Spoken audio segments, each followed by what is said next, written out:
बीजे classes Jaipur पर आप सभी दोस्तों का स्वागत है। आइए हम आर्थिक समीक्षा 2025-26 के में एक नज़र डालते हैं। क्या है आर्थिक समीक्षा 2026 में, कौन सी मुख्य बातें आने वाले सभी एग्जामों के लिए महत्वपूर्ण होने वाली हैं। ये क्लास आरएस, एसआई, वीडियो, पटवार जैसे एग्जामों में बहुत ही महत्वपूर्ण है, चाहे फर्स्ट ग्रेड हो, सेकंड ग्रेड, रीट और असिस्टेंट प्रोफेसर एग्जाम जो आने वाले हैं उनमें महत्वपूर्ण क्लास होने वाली हैं। आर्थिक समीक्षा 2025-26 जो वित्तीय वर्ष 2024-25 में 2025-26 में जितने कार्य किए गए हैं 2025 में उनकी जो आर्थिक परिदृश्य हैं उनको दर्शाया गया है। शुरुआत करते हैं राजस्थान के परिचय से। आर्थिक शिक्षा में प्रथम चैप्टर से जो लास्ट का आर्थिक जो चैप्टर है उसका अध्ययन करेंगे। इसके पहले अपन जानते हैं कि राजस्थान का परिचय, राजस्थान का सामान्य परिचय का अध्ययन करेंगे कि राजस्थान का वर्ग किलोमीटर क्षेत्रफल कितना है। तो शुरुआत करते हैं कि राजस्थान 3,42,000 वर्ग किलोमीटर में फैला भारत का सबसे बड़ा राज्य है, जो देश के कुल भौगोलिक क्षेत्रफल का 10.41% है।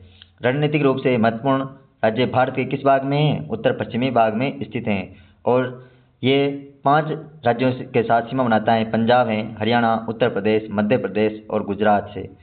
इसकी लंबी सबसे जो अंतर्राष्ट्रीय सीमा है वो पाकिस्तान के साथ लगती है। कितनी सीमा? 1070 किलोमीटर। इसकी आकृति कैसी है? विशिष्ट समचतुर्भुजाकार आकार। पश्चिम से पूर्व तक, पश्चिम से इसकी जो पूर्व तक सीमा है 859 किलोमीटर है तथा उत्तर से दक्षिण तक ये 826 किलोमीटर तक फैला है। राज्य का जो दक्षिणी क्षेत्र है, राज्य का कौन सा क्षेत्र? दक्षिणी क्षेत्र है। कच्छ की खाड़ी से लगभग 225 किलोमीटर और अरब सागर से लगभग 400 किलोमीटर दूर है। जो राज्य का जो दक्षिणी भाग है, डूंगरपुर और बांसवाड़ा क्षेत्रफल वाला जो डूंगरपुर और बांसवाड़ा जिले हैं वो कच्छ की खाड़ी से लगभग 225 किलोमीटर और अरब सागर से 400 किलोमीटर दूर हैं। राजधानी जयपुर, जिसे गुलाबी शहर के नाम से जानते हैं, राज्य का सबसे अधिक आबादी वाला शहर है। लगभग यहाँ पर 66 लाख जनसंख्या है 2011 के अनुसार। राज्य की भौगोलिक स्थिति 4 प्रमुख क्षेत्रों में विभाजित है: पश्चिमी रेगिस्तान, अरावली पर्वतमाला, पूर्वी मैदान और दक्षिणी पूर्वी पठार। इनमें से प्रत्येक क्षेत्र आर्थिक विकास के लिए विशिष्ट अवसर और चुनौतियां प्रस्तुत करता है। पश्चिमी रेगिस्तान की बात करें तो पश्चिमी रेगिस्तान हालांकि शुष्क है एवं राज्य में सौर ऊर्जा उत्पादन और खनन गतिविधियों का एक प्रमुख केंद्र क्या है? पश्चिमी रेगिस्तान में दिखाई देता है। जैव विविधता से समृद्ध अरावली पर्वतमाला जैव विविधता से समृद्ध है। कई ऐतिहासिक स्थलों के साथ पर्यटन का भी केंद्र है। पूर्वी मैदान की बात करें तो पूर्वी मैदान अपनी उपजाऊ मिट्टी के कारण कृषि के लिए उपयुक्त है, जबकि दक्षिणी पूर्वी पठारी औद्योगिक विकास की संभावनाएं प्रदान करता है। 1 अक्टूबर 2025 तक राजस्थान की अनुमानित जनसंख्या कितनी है? 8.33 करोड़। 8.33 करोड़ अनुमानित जनसंख्या है, जो इसे भारत का छठा सबसे अधिक आबादी वाला राज्य बनाती है। छठा अधिक आबादी वाला राज्य बनाती है आर्थिक समीक्षा 2025-26 के अनुसार। राजस्थान की अर्थव्यवस्था कृषि, हस्तशिल्प और पर्यटन जैसे पारंपरिक क्षेत्रों और उद्योग, बुनियादी ढांचे और सेवाओं में आधुनिक विकास का अनूठा मिश्रण है। कृषि आज भी इसकी आधारशिला है। राजस्थान में कौन कौन से फसलें होती हैं? तो गेहूँ, जौ, सरसों, दालें, मोटा अनाज में से एक। राज्य का एक विशाल रेगिस्तानी क्षेत्र खेती के लिए चुनौतीपूर्ण होते हुए भी व्यापक सिंचाई परियोजनाओं और उपजाऊ पूर्वी मैदानों द्वारा समर्थित है। राजस्थान की अर्थव्यवस्था को हस्तशिल्प क्षेत्र का भी समर्थन प्राप्त है, जो लाखों लोगों विशेषकर ग्रामीण क्षेत्रों में आजीविका प्रदान करता है। कौन सा? हस्तशिल्प क्षेत्र। पर्यटन उद्योग अपने ऐतिहासिक स्मारकों, किलों, महलों और जीवंत त्योहारों के कारण लाखों लोगों को आकर्षित करता है, जिससे खुदरा और अनौपचारिक रोजगार की बढ़ावा मिलता है। ये क्यों पढ़ रहे हैं? क्योंकि इससे हमारी जो आर्थिक समीक्षा पढ़ने की जो नींव है वो मजबूत होगी। हम जानते हैं कि आपको आंकड़े चाहिए, लेकिन हम थोड़ा पेशेंस रखना पड़ेगा थोड़ा। क्लास बहुत ही अच्छी होने वाले हैं, देखें और सभी दोस्तों के साथ शेयर भी करें। राजस्थान परंपरा और आधुनिकता का संगम है, जहाँ समृद्ध सांस्कृतिक विरासत सशक्त आर्थिक विकास से मिलती हैं। अवसंरचना, नवीकरणीय ऊर्जा के क्षेत्र में राजस्थान प्रथम स्थान है। उद्योगों पर नियंत्रण ध्यान केंद्रित करने के साथ राज्य भारत के साथ विकास गाथा में एक प्रमुख आर्थिक भागीदार रहने के लिए तैयार है।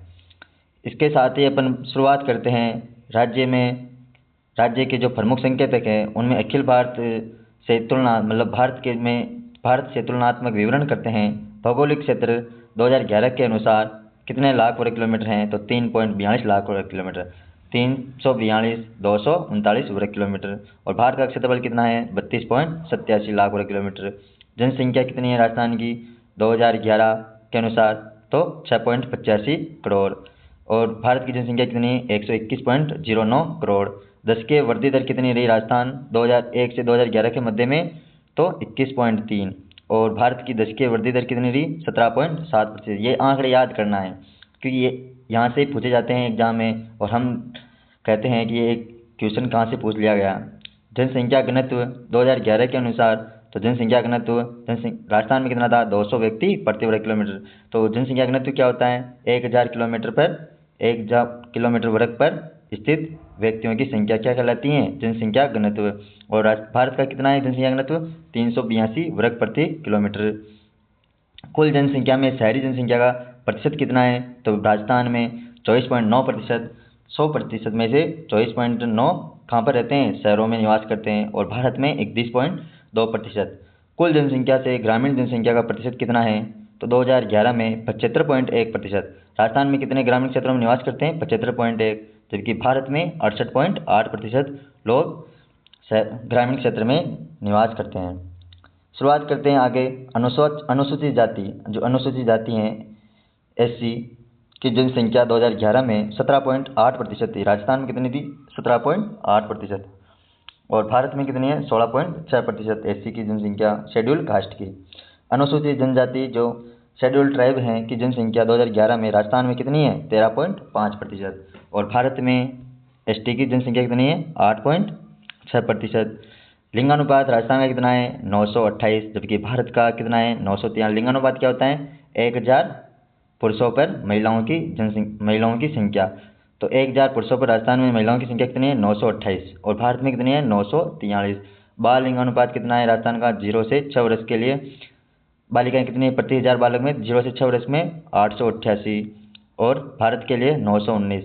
तो 1000 बालकों में कितनी बालिकाएं हैं? 888। और भारत में कितनी है? 919। अब राजस्थान की साक्षरता दर के बारे में बात करते हैं। तो 2011 के अनुसार राजस्थान की साक्षरता दर कितनी है? 66.1%। कितनी है? 66.1%। भारत की साक्षरता दर 73.2%, 73%, साक्षरता दर पुरुषों की कितनी रही राजस्थान में? तो 2011 की जनसंख्या के अनुसार 79.2% साक्षरता रही है। और भारत में 80.9%। 80.9% कहाँ की? भारत की। 79.2 राजस्थान की पुरुष साक्षरता दर है। तो साक्षरता दर महिलाओं की 52.1 और पुरुषों की 52.1 राजस्थान में रही। और 64.6% कहाँ पर रही? भारत में। और राजस्थानी एकमात्र ऐसा राज्य है जहाँ पर पुरुषों और महिलाओं के जो साक्षरता दर है उनमें सर्वाधिक मतलब अंतर है। साक्षरता दर पुरुष और साक्षरता दर महिला, ये याद रख लेना, ये बार बार पूछी जाती है एग्जाम में। कार्य सहभागिता दर, जो राज्य की जो कार्य सहभागिता दर है उसमें 2011 के अनुसार 43.6% लोग कार्य सहभागिता में शामिल हैं, कार्य श्रम बल में शामिल हैं। कितने परसेंट है? 43.6%। और भारत में 39.8% श्रम बल में शामिल हैं। अशोधित जन्म दर क्या होता है? अशोधित जन्म प्रति 1000 मध्य वर्ष जनसंख्या कितनी है? तो अशोधित जन्म दर जो एक वर्ष में होने वाले बच्चों की संख्या, तो 22.9%। और इसमें 18.4, 22.9 बच्चे उत्पन्न होते हैं। और भारत में 18.4। अशोधित मृत्यु दर एक वित्तीय वर्ष में प्रति 1000 में कितने बच्चे मृत्यु प्राप्त करते हैं? 5.9। कहाँ पर? राजस्थान में। और भारत में 6.4%। शिशु मृत्यु दर कितनी है राजस्थान की? शिशु मृत्यु दर 29। 1000 में कितने प्रति 1000 जीवित जन्म पर कितने मरते हैं? 29 लोग। और भारत में 25 शिशु मरते हैं। शिशु मृत्यु दर राजस्थान में प्रति 1000 जो जीवित जन्म है उनमें 29 जो शिशु होते हैं वो मृत्यु को प्राप्त हो जाते हैं। और भारत में 25। मातृ मृत्यु दर कितना है? अनुपात कितना है? 2021 से 23 के बीच में प्रति लाख जीवित जन्म पर 86, 1 लाख जो बच्चे जन्म लेते हैं उनमें से 86 की जो माताएं होती हैं वो प्रसव के समय ही दम तोड़ देती हैं। और भारत में कितनी इनकी संख्या? 88 महिलाएं। जन्म के समय जीवन प्रत्याशा 2019 से 23 में आयु वर्षों में कितनी है? राजस्थान की 70.4, जिसका अभी लक्ष्य कितना रखा है? 77 वर्ष करना 2047 तक। और 70.3 हालांकि भारत की जीवन प्रत्याशा दर है। आगे देखते हैं दृष्टि विकसित राजस्थान। विकसित राजस्थान बनाने का जो विजन है 2047 में, राजस्थान की परिकल्पना है कि 2047 तक राज्य समावेशी विकास, सशक्त नागरिकों, विश्व स्तरीय अवसंरचना, सतत विकास और पारदर्शी शासन द्वारा चिन्हित नए भारत के अग्रणी राज्य के रूप में उभरेगा, जो अपनी सांस्कृतिक विरासत में निहित और राज्य की जनता की अग्रणी भावना से प्रेरित होगा। और विजन जो 2047 है उसमें कितने ट्रिलियन डॉलर इकोनॉमी बनाने का लक्ष्य है? 4.3 ट्रिलियन डॉलर। विकसित राजस्थान की महत्वाकांक्षा को साकार करने के लिए राज्य ने विकसित राजस्थान एर 2047 नामक एक दृष्टि दस्तावेज तैयार किया है, जो राज्य को आर्थिक समृद्धि, सतत विकास और समावेशी विकास का प्रतीक बनाने के लिए एक दीर्घकालिक विकास रणनीति है।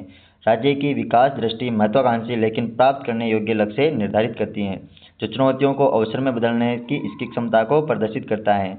हम राजस्थान के समावेशी और भविष्योन्मुखी विकास की परिकल्पना करते हैं। कब तक? 2047 तक। इस दृष्टि के अनुरूप सूक्ष्म, लघु और मध्यम उद्यम यानी MSME उद्योग को मजबूत करने, नवाचार और उद्यमिता को प्रोत्साहित करने, महिलाओं और युवाओं को सशक्त बनाने, हरित अवसंरचना को बढ़ावा देने और हमारे बहुमूल्य प्राकृतिक संसाधनों का संरक्षण पर विशेष जोर दिया जाएगा। विकसित जो राजस्थान 2047 के क्षेत्र क्या है? यह विजन दस्तावेज 13 चिन्हित क्षेत्रों में विशिष्ट रोड मैप प्रदान करता है। डायरेक्ट क्वेश्चन पूछा जा सकता है कि जो विकसित राजस्थान एर 2047 का जो क्षेत्र है वो कितने चिन्हित क्षेत्रों में रोड मैप प्रदान करेगा? तो 13 क्षेत्र में, जो नीतिगत निर्णयों, निवेश प्राथमिकताओं और संरचनात्मक परिवर्तन और 2047 तक प्राप्त किए जाने वाले लक्ष्यों का मार्गदर्शन करेगा। अब ये 13 कौन कौन से क्षेत्र हैं, इनका विस्तार से अध्ययन करते हैं। तो नंबर 1 में कृषि खाद्य प्रणालियों में रूपांतरण करना, कृषि खाद्य प्रणालियों में खाद्य प्रसंस्करण में आगे बढ़ना। दूसरा कौन सा है? स्वास्थ्य एवं कल्याण में अवसंरचना में सुधार करना, हॉस्पिटल बनाना, प्राथमिक उप प्राथमिक केंद्र बनाना। शिक्षा एवं ज्ञान आधारित अर्थव्यवस्था, तो शिक्षा को समावेशी बनाना। सामाजिक सशक्तिकरण एवं समावेश, चौथा कौन सा है? सामाजिक सशक्तिकरण एवं समावेश, समाज में सभी का समावेशन करना। औद्योगिक खनन एवं आर्थिक वृद्धि करना, पर्यटन एवं सांस्कृतिक विकास को बढ़ावा देना। सातवां कौन सा है? सातवां आधारभूत अवसंरचना का विकास करना, जल एवं सुरक्षा अनुकूलता, पर्यावरणीय स्थायित्व एवं जलवायु अनुकूलता, ग्रामीण विकास, शहरी विकास, प्रभावी शासन एवं सार्वजनिक सेवाएं, वित्तीय प्रबंधन एवं आर्थिक नीति। ये 13 विकसित राजस्थान 2047 के विजन के प्रमुख 13 रोड मैप हैं, प्रमुख 13 चिन्हित रोड मैप हैं। कौन कौन से? कृषि खाद्य प्रणालियों में रूपांतरण, स्वास्थ्य एवं कल्याण, शिक्षा एवं ज्ञान आधारित अर्थव्यवस्था, सामाजिक सशक्तिकरण एवं समावेशन, औद्योगिक खनन एवं आर्थिक वृद्धि, पर्यटन एवं सांस्कृतिक केंद्र विरासत, आधारभूत अवसंरचना, जल सुरक्षा एवं अनुकूलन, पर्यावरणीय स्थायित्व एवं जलवायु अनुकूलता, ग्रामीण विकास, शहरी विकास, प्रभावी शासन एवं सार्वजनिक सेवाएं, वित्तीय प्रबंधन एवं आर्थिक नीति। ये जो सभी चैप्टर हैं अभी आर्थिक समीक्षा पढ़ेंगे, उसके 13 ही चैप्टर हैं और 13 ही चैप्टरों के यहाँ पर नाम हैं। उनको याद रख लोगे, जिसमें ये विकसित राजस्थान के 13 जो रोड मैप हैं वो याद हो जाएंगे। अब शुरुआत करते हैं राजस्थान आर्थिक समीक्षा की। उसका पहले हम ब्रीफ में पढ़ लेते हैं, क्या है आर्थिक समीक्षा राजस्थान की, क्या क्या चीज़ें अपन को याद रखनी है, उनका अध्ययन करते हैं। मैंने शॉर्ट में बनाया है आर्थिक विकास के क्या क्या सूचकांक होते हैं। शुरुआत करते हैं आर्थिक विकास के सूचकांक में। उत्पादन, मुख्य रूप से उत्पादन GSDP कितने होते हैं, सकल जो ग्रोस स्टेट डोमेस्टिक प्रोडक्ट हैं, सकल राज्य मूल्य उत्पाद हैं वो कितना है, GFC सकल स्थायी पूंजी निर्माण क्या है, और NSDB नेट यानी शुद्ध राज्य सकल उत्पाद कितना है, सकल राज्य मूल्य वर्धन कितना है राजस्थान में, और प्रति व्यक्ति आय राजस्थान की कितनी है, उसका बारे में अध्ययन करेंगे। तो सर्वप्रथम उत्पादन से शुरू करते हैं। उत्पादन क्या है? तो किसी भी देश की जो जनगणना या किसी भी देश की जो GDP की गणना की जाती है, किसी भी देश की जो GDP है उसकी गणना 2 प्रकार से की जाती है। एक तो प्रचलित मूल्य पर या जिसे चालू मूल्य कहा जाता है, एक आधार या स्थिर मूल्य जिसे 2011-12 के आधार पर की जाती हैं, आधार या स्थिर मूल्य। तो हम जानते हैं कि प्रचलित या चालू मूल्य क्या होता है? जब वर्तमान उत्पादन की गणना वर्तमान कीमतों के आधार पर ही की जाए, जब वर्तमान उत्पादन की गणना वर्तमान कीमतों के आधार पर ही की जाए, क्या कहलाएगी? प्रचलित या चालू मूल्य, है ना। आधार और स्थिर मूल्य 2011-12 यह वह निश्चित वर्ष जिसकी कीमतों को आधार मानकर, मतलब 2011-12 की जो कीमतें हैं उनको आधार मानकर वर्तमान उत्पादन की गणना की जाती हैं, वो स्थिर मूल्य कहलाता है। विजय क्लासेस पर यह क्लासें हर रोज़ शाम 6 बजे अपलोड होगी। कृपया चैनल को सब्सक्राइब करें और इसी तरह आपका सहयोग चाहिए आगे भी ऐसी कंटिन्यू क्लास रखने के लिए। अब पढ़ते हैं सकल राज्य मूल्य वर्धन। सकल राज्य मूल्य उत्पाद क्या है, जिसे जीडीपी के नाम से जानते हैं। राजस्थान में ग्रॉस स्टेट डोमेस्टिक प्रोडक्ट कितना है। क्या होती है सकल जीडीपी? तो जीडीपी क्या होती है? जीडीपी एक विशिष्ट जो समयावधि होती है उसके भीतर जो अंतिम उत्पाद है उसकी अंतिम उत्पाद की सेवा एवं वस्तु का मूल्य क्या कहलाता है? जीडीपी कहलाता है। शुरुआत करते हैं, पढ़ते हैं, देखते हैं क्या है। यह एक विशिष्ट समयावधि के भीतर किसी भी राज्य के घरेलू क्षेत्र में उत्पादित सभी अंतिम वस्तुओं और सेवाओं का मौद्रिक मूल्य क्या कहलाता है? जीडीपी कहलाता है, जीएसडीपी कहलाता है। जीडीपी राजस्थान का 2025-26 जो आर्थिक समीक्षा है उसका अध्ययन कर रहे हैं, उसके बारे में ध्यान से पढ़े। ये आंकड़े बहुत ही महत्वपूर्ण होने वाले हैं। आने वाले वित्तीय वर्ष 2026-27 के जितने भी एग्जाम हैं उनमें ये आंकड़े पूछे ही जाएंगे, रट ही लेना इनको। तो 2025-26 के आंकड़े रखते हैं। स्थिर मूल्य पर जीडीपी कितनी थी राजस्थान की? 9.82 लाख करोड़ रुपये। कितनी है? 9.82 लाख करोड़ रुपये। और प्रचलित मूल्यों पर 18.75 लाख करोड़ रुपये। प्रचलित कीमत पर जीडीपी कितनी है राजस्थान की? 18.75 लाख करोड़ रुपये। और वृद्धि दर कितनी हुई है? 8.67%। और प्रचलित मूल्य पर 10.24%। अब याद करते हैं तो स्थिर मूल्यों पर कितनी वृद्धि है? स्थिर मूल्यों पर कितना है? जीडीपी कितनी है? 9.82 लाख करोड़। कितना है? 9.82 लाख करोड़। और प्रचलित मूल्यों पर 18.75 लाख करोड़। 18.75 लाख करोड़। वृद्धि कितनी हुई है? तो वृद्धि कितनी हुई है? वृद्धि स्थिर मूल्यों पर 8.67% की हुई है और प्रचलित मूल्यों पर 10.24% की। बार बार पढ़ेंगे तभी याद होगा, बार बार क्लास देखना। 8.67%, 10.24%। जीडीपी अखिल भारत से तुलना की गई तो भारत की स्थिर मूल्य पर कितनी जीडीपी हैं वर्तमान में? तो 201.89 लाख करोड़ रुपये। 201.89 लाख करोड़ रुपये भारत की स्थिर मूल्यों पर जीडीपी हैं। और प्रचलित मूल्य पर कितनी है? 357.13 लाख करोड़। कितनी है? प्रचलित मूल्यों पर 357.13 लाख करोड़ रुपये। 357.13 लाख करोड़ रुपये। राजस्थान वृद्धि दर कितनी रही इसमें? तो 2024-25 से 2025-26 के बीच वृद्धि दर कितनी रही? 7.4% स्थिर कीमतों पर। और प्रचलित मूल्यों पर 8.0% 8% की वृद्धि किसमें रही? भारत की जीडीपी में। और स्थिर मूल्य पर 7.4। राजस्थान की वृद्धि दर कितनी रही? स्थिर मूल्य पर 8.67% और प्रचलित मूल्य पर 10.24%। राजस्थान की स्थिर मूल्य पर जीडीपी कितनी है? 9.82 लाख करोड़ रुपये। प्रचलित मूल्य पर कितनी है? 18.75 लाख करोड़ रुपये। याद रख लेना चारों पॉइंट। और राजस्थान का जीडीपी में भारत की जो जीडीपी है उसमें स्थिर मूल्य पर कितना योगदान है? 4.86%। और प्रचलित मूल्यों पर कितना योगदान है? 5.25%। याद रख लेना। प्रचलित मूल्यों पर राजस्थान का योगदान भारत की जीडीपी में 5%, स्थिर मूल्यों पर 4.86%। 2025-26 में स्थिर मूल्यों पर जीडीपी 9.82 लाख करोड़ रुपये और प्रचलित मूल्यों पर 18.75 लाख करोड़ रुपये। जीएसडीपी अखिल भारत की 201 स्थिर मूल्यों पर 201.89 लाख करोड़ रुपये और प्रचलित मूल्यों पर 357.13 लाख करोड़ रुपये। आगे चलते हैं। शुद्ध राज्य घरेलू उत्पाद। तो शुद्ध राज्य घरेलू उत्पाद क्या होता है? नेट स्टेट डोमेस्टिक प्रोडक्ट क्या होता है? जो कुल जीडीपी होती है स्टेट की उनमें से मूल्यह्रास मतलब होता है जो टूटे फूटे जो सामान होते हैं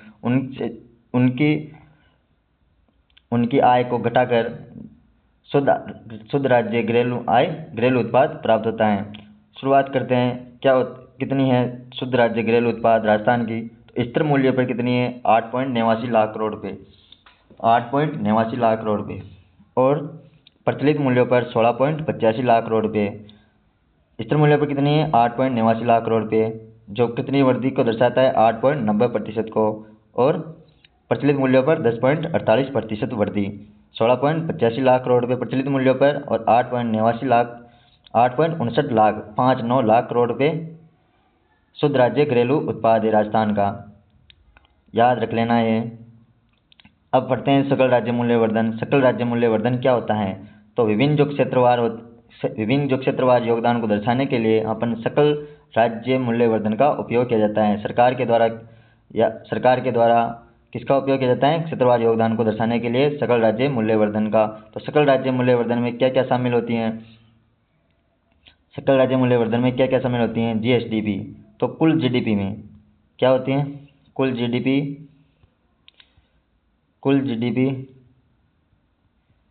जीडीपी में से टैक्स को घटा दो प्लस सब्सिडी को जोड़ दो। जो सब्सिडी दी जाती है उर्वरक खरीद में, उनको जोड़ दिया जाता है। अब इसके आंकड़े बहुत ही महत्वपूर्ण होने वाले हैं सकल राज्य मूल्यवर्धन के, जीएसवी के। तो उपयोग क्षेत्रवार योगदान दर्शाने के लिए इसका उपयोग किया जाता है। मुख्यतः इसमें 3 क्षेत्र शामिल होते हैं। कौन कौन से क्षेत्र? कृषि क्षेत्र, उद्योग क्षेत्र और सेवा क्षेत्र। स्थिर कीमतों पर कितना है सकल राज्य मूल्यवर्धन और प्रचलित कीमतों पर कितना है, इसका अध्ययन करते हैं। तो 8.79 लाख करोड़ रुपये, 8.7 लाख करोड़ रुपये स्थिर कीमतों पर सकल राज्य मूल्यवर्धन है राजस्थान का, और प्रचलित कीमतों पर 17.12 लाख करोड़ रुपये, 17.12 लाख करोड़ रुपये, जो पिछले वित्तीय वर्ष से 15.17 करोड़ से बढ़कर 17.12 लाख करोड़ रुपये हो गया है। और इसमें वृद्धि कितनी हुई है पिछले वित्तीय वर्ष से? 7.03% की, और प्रचलित मूल्य में 9.03% की, 9.03% की वृद्धि की गई है। किसमें? सकल राज्य मूल्यवर्धन में। अब याद करते हैं स्थिर मूल्यों पर सकल राज्य मूल्यवर्धन कितना है? 8.79 लाख करोड़ रुपये, और प्रचलित कीमतों पर कितना है? 17.12 लाख करोड़ रुपये। कितना है? 17.12 लाख करोड़ रुपये। कितना है? 17.12 लाख करोड़ रुपये। और वृद्धि कितनी हुई? वृद्धि हुई 7.03%। किसमें? स्थिर कीमतों पर। और प्रचलित कीमतों पर कितनी वृद्धि हुई है? 9.3% की, याद रख लेना है। अब चलते हैं क्षेत्रवार योगदान। क्षेत्रवार हिस्सा क्या रहा? कृषि क्षेत्र में कितना योगदान रहा, उद्योग में कितना रहा, सेवा क्षेत्र में कितना रहा। तो कृषि क्षेत्र की बात करते हैं तो कृषि क्षेत्र में स्थिर कीमतों पर 25.33% स्थिर कीमतों पर योगदान रहा, जो 0.22% की वृद्धि को दर्शाता है। उद्योग क्षेत्र में 28.21%, सेवा क्षेत्र में 46.46% सेवा क्षेत्र में। किन कीमतों पर? स्थिर कीमतों पर। कृषि क्षेत्र का कितना योगदान? 25.33%, याद रख लेना। तो कृषि क्षेत्र में कितना योगदान? कृषि क्षेत्र में 25.33%। उद्योग क्षेत्र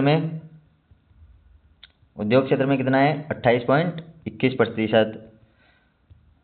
और सेवा क्षेत्र में 46.46%, याद रख लेना। ये आयते हैं। 0.22% की कृषि में वृद्धि दर्शाता है। उद्योग में कितने की वृद्धि? 7.02% की। सेवा क्षेत्र में 11.15% की। कृषि हैं उसमें जीडीपी का कितना योगदान है? 2.23 लाख करोड़ रुपये का, 2.23 लाख करोड़ रुपये का जीडीपी में योगदान है। सकल राज्य मूल्यवर्धन में कृषि का कितना योगदान है? 2.23 लाख करोड़ रुपये। उद्योग में 2.48 लाख करोड़ रुपये का योगदान है। सेवा क्षेत्र में 4.08 लाख करोड़ रुपये का योगदान है। किसमें? स्थिर कीमतों पर। कृषि क्षेत्र में 2.23 लाख करोड़ रुपये, उद्योग क्षेत्र में 2.48 लाख करोड़ रुपये, सेवा क्षेत्र में 4.08 लाख करोड़ रुपये का योगदान है। किसमें? तो शुद्ध राज्य नहीं, सकल राज्य मूल्यवर्धन में। अब प्रचलित कीमतों के आधार पर देखते हैं। प्रचलित कीमतों पर कृषि का योगदान कितना रहा, उद्योग का कितना रहा, सेवा का कितना रहा। तो कृषि में 25.74%, जो 25.33% था स्थिर कीमतों पर, वो बढ़कर प्रचलित कीमतों में कितना है? 25.74, 25.33, 25.74, 25.34, उद्योगों में 28.21। अब कितना है प्रचलित कीमतों पर 26.55%। 26.55%। सेवा क्षेत्र में 46.6%। वर्तमान में सेवा क्षेत्र में प्रचलित कीमतों पर 47.71%। तो याद रखो, कैसे याद रखें, तो कृषि 25.74, 26.55 उद्योग में कम है, उद्योग में ज़्यादा है कृषि से 25.74, 26.55, 47.71, 47.71, 47.71, 47.71। तो 47.71 सेवा क्षेत्र में, 26.55 उद्योग क्षेत्र में, कृषि क्षेत्र में कितना 25.74%। कृषि में इधर स्तर की कीमतों में 25.33%, उद्योगों में 28.21%, सेवा क्षेत्र में 46.21%। अब याद करते हैं, इधर लिखते हैं प्रचलित कीमतों पर कृषि का योगदान कितना है, कृषि का योगदान कितना है 25.74%। कितना है 25.74%। और उद्योग क्षेत्र में 26.55%। कितना है 26.55%। याद रख लेना है 26.55%। और सेवा क्षेत्र में कितना है, सेवा में 47.71%। कितना है 47.71%। अब इनकी वृद्धि की बात कर लेते हैं, कितनी वृद्धि हुई है। तो कृषि क्षेत्र में 3.47% की वृद्धि हुई है, उद्योग क्षेत्र में 6.99% की वृद्धि हुई है, सेवा क्षेत्र में 13.52% की वृद्धि हुई है। वर्ष 2025-26 अब अलग अलग जो क्षेत्र हैं, इनके उप क्षेत्र हैं, इस कृषि उद्योग और सेवा क्षेत्र के जो उप क्षेत्र हैं उनका अध्ययन करते हैं। उनमें राजस्थान में जो जीएसवी है, सकल राज्य मूल्य वर्धन है, उनका क्षेत्रवार योगदान कितना रहा, उनका अध्ययन भी अपन इस चार्ट के माध्यम से करते हैं। ये बहुत ही इंपॉर्टेंट है, ये आने वाले एग्जामों में सभी में महत्वपूर्ण होने वाला है और इससे किसी न किसी हर एग्जाम में एक न एक क्वेश्चन पूछा जाएगा। अब पढ़ते हैं, तो ऊपर पढ़ा था अपन ने, सकल राज्य मूल्य वर्धन में प्रचलित कीमतों पर राजस्थान का जो जीडीपी है वो कितनी है 17.12 लाख करोड़ रुपये। कितनी है 17.12 लाख करोड़ रुपये। और इसके तीन क्षेत्र कौन कौन से, सेवा क्षेत्र, कृषि क्षेत्र और उद्योग क्षेत्र। कृषि क्षेत्र का योगदान कितना है 25.74%। सेवा क्षेत्र का योगदान कितना है 47.71%। उद्योग क्षेत्र का योगदान कितना है 26.55%। अब इनके उप क्षेत्र कौन कौन से, कृषि क्षेत्र के उप क्षेत्र कौन कौन से हैं, पशुधन, फसलें और वानिकी। तो 25.74% है कृषि क्षेत्र में, उनमें से पशुधन में कितना है, फसलों में कितना है और वानिकी क्षेत्र में कितना योगदान है उसका ध्यान रखते हैं, उसको पढ़ते हैं। तो पशुधन में कृषि क्षेत्र में कितना योगदान है 12.70%। कितना है 12.70%। और फसलों क्षेत्र में, फसल में कृषि क्षेत्र में कितना योगदान है फसलों का 10.97%। कितना 10.97%। वानिकी में 1.93%। कितना 1.93%। अब पढ़ते हैं उद्योग क्षेत्र। उद्योग क्षेत्र के जो उप क्षेत्र है कौन कौन से, विनिर्माण है, निर्माण है, खनन एवं उत्खनन है, विद्युत है, उनका जीडीपी में कितना योगदान है और उनका 26.55% में सर्वाधिक किसका योगदान है, विनिर्माण क्षेत्र का। किसका है, विनिर्माण क्षेत्र का। कितना है 10.76%। कितना है 10.76%। और निर्माण क्षेत्र का कितना है 9.30%। खनन एवं उत्खनन का कितना है 3.3%। प्रचलित कीमतों पर 3.3%। विद्युत में 3.2%। विद्युत क्षेत्र में कितना है 3.20%। उद्योग क्षेत्र के जो उप क्षेत्र है उनमें विभिन्न वर्गवार जो पढ़ा अपन ने उप क्षेत्र के, कितना विनिर्माण क्षेत्र में 10.76%, निर्माण में 9.30%, खनन एवं उत्खनन में 3.30%, विद्युत में 3.20%। अब पढ़ते हैं सेवा क्षेत्र। तो सेवा क्षेत्र के जो विभिन्न क्षेत्र उप क्षेत्र हैं उनका अध्ययन करते हैं। तो व्यापार एवं होटल, मरम्मत और जलपान गृह में 13.33% का योगदान है। कितना है 13.33%। 46.71% है, उनमें से 13.33% व्यापार, होटल, मरम्मत एवं जलपान गृह शामिल है 13.33% में। स्थावर संपदा, आवास का स्वामित्व एवं व्यावसायिक सेवाएं, उस पर 11.20% योगदान रखता है। अन्य सेवाओं में 9.72%। कितना है 9.72%। तो 13.33% किसमें है, व्यापार और होटल में। स्थावर संपदा आवास में कितना है 11.20%। 9.72 अन्य सेवाओं में। वित्तीय सेवाओं में कितना है 5.07%। परिवहन में कितना योगदान है तो 5.04%। लोक प्रशासन में 3.34%। ये किसके क्षेत्र हैं, सेवा क्षेत्र के उप क्षेत्र हैं। अब अपन इनका चार्ट वापस दोबारा देख लेते हैं, इसमें किस किसका योगदान कितना है। शुरुआत करते हैं वापस पढ़ने की। तो सेवा क्षेत्र का योगदान कितना है? सेवा का 47.71, प्रचलित कीमतों पर 47.71%। इसमें उप क्षेत्र में व्यापार होटल में मरम्मत और जलपान गृह में 13.33% योगदान है। स्थावर संपदा में कितना योगदान है? आवास का स्वामित्व एवं व्यावसायिक सेवा में 11.20% का योगदान है। इसके अलावा जो अन्य सेवा हैं, अन्य सेवाओं में कितना योगदान है सेवा क्षेत्र की? तो 9.72% है। वित्तीय सेवा में 5.07% है। परिवहन में कितना योगदान है? परिवहन में 5.04% है। लोक प्रशासन में कितना योगदान है? लोक प्रशासन में 3.34% है। अब उद्योग क्षेत्र में पढ़ते हैं। उद्योग क्षेत्र में कितना योगदान है? तो उद्योग क्षेत्र के उद्योग क्षेत्र का योगदान कितना है प्रचलित कीमतों पर? 26.55%। कितना है? 26.55%। विनिर्माण क्षेत्र में कितना योगदान है उद्योग क्षेत्र का? 10.76%। कितना है? 10.76%। निर्माण में 9.30%। कितना? 9.30%। उत्खनन और खनन में कितना योगदान है उद्योग क्षेत्र में? 3.3%। विद्युत में 3.20%। अब देखते हैं कृषि क्षेत्र में कितना योगदान है कृषि क्षेत्र में? तो कृषि क्षेत्र में 25.74%। किसमें? स्थिर कीमतों में नहीं, प्रचलित कीमतों पे। और इसके जो उप क्षेत्र हैं, उप क्षेत्र कौन कौन से? पशुधन, फसलें और वानिकी। पशुधन में कितना योगदान? 12.70%। फसलों में कितना है बताओ, आंसर दो कमेंट बॉक्स में। 10.97%। वानिकी में कितना है? तो 1.93%। अब शुरुआत से पढ़ते हैं वापस, जो अपन ने रिवाइज करते हैं वापस क्या क्या पढ़ा अपन ने। तो जीडीपी, राजस्थान की जीडीपी कितनी थी? राजस्थान की जीडीपी स्थिर मूल्यों पर कितनी है? स्थिर मूल्यों पर 9.82 लाख करोड़ रुपए। और कितनी वृद्धि हुई? 8.67% की। कितने की वृद्धि? 8.67% की वृद्धि। स्थिर कीमतों पर 9.82 लाख करोड़ रुपए। और प्रचलित कीमतों पर कितनी जीडीपी है राजस्थान की? 18.75 लाख करोड़ रुपए। कितनी? 18.75 लाख करोड़ रुपए। और वृद्धि कितनी हुई? 10.24%। कितनी वृद्धि हुई? 10.24% की। भारत की जीडीपी कितनी है? भारत की जीडीपी कितनी है टोटल? 201.89 लाख करोड़ रुपए। किसमें? स्थिर कीमतों पर। स्थिर कीमतों पर कितनी जीडीपी भारत की? 201.89 लाख करोड़ रुपए। कितनी वृद्धि हुई? 7.4% की वृद्धि।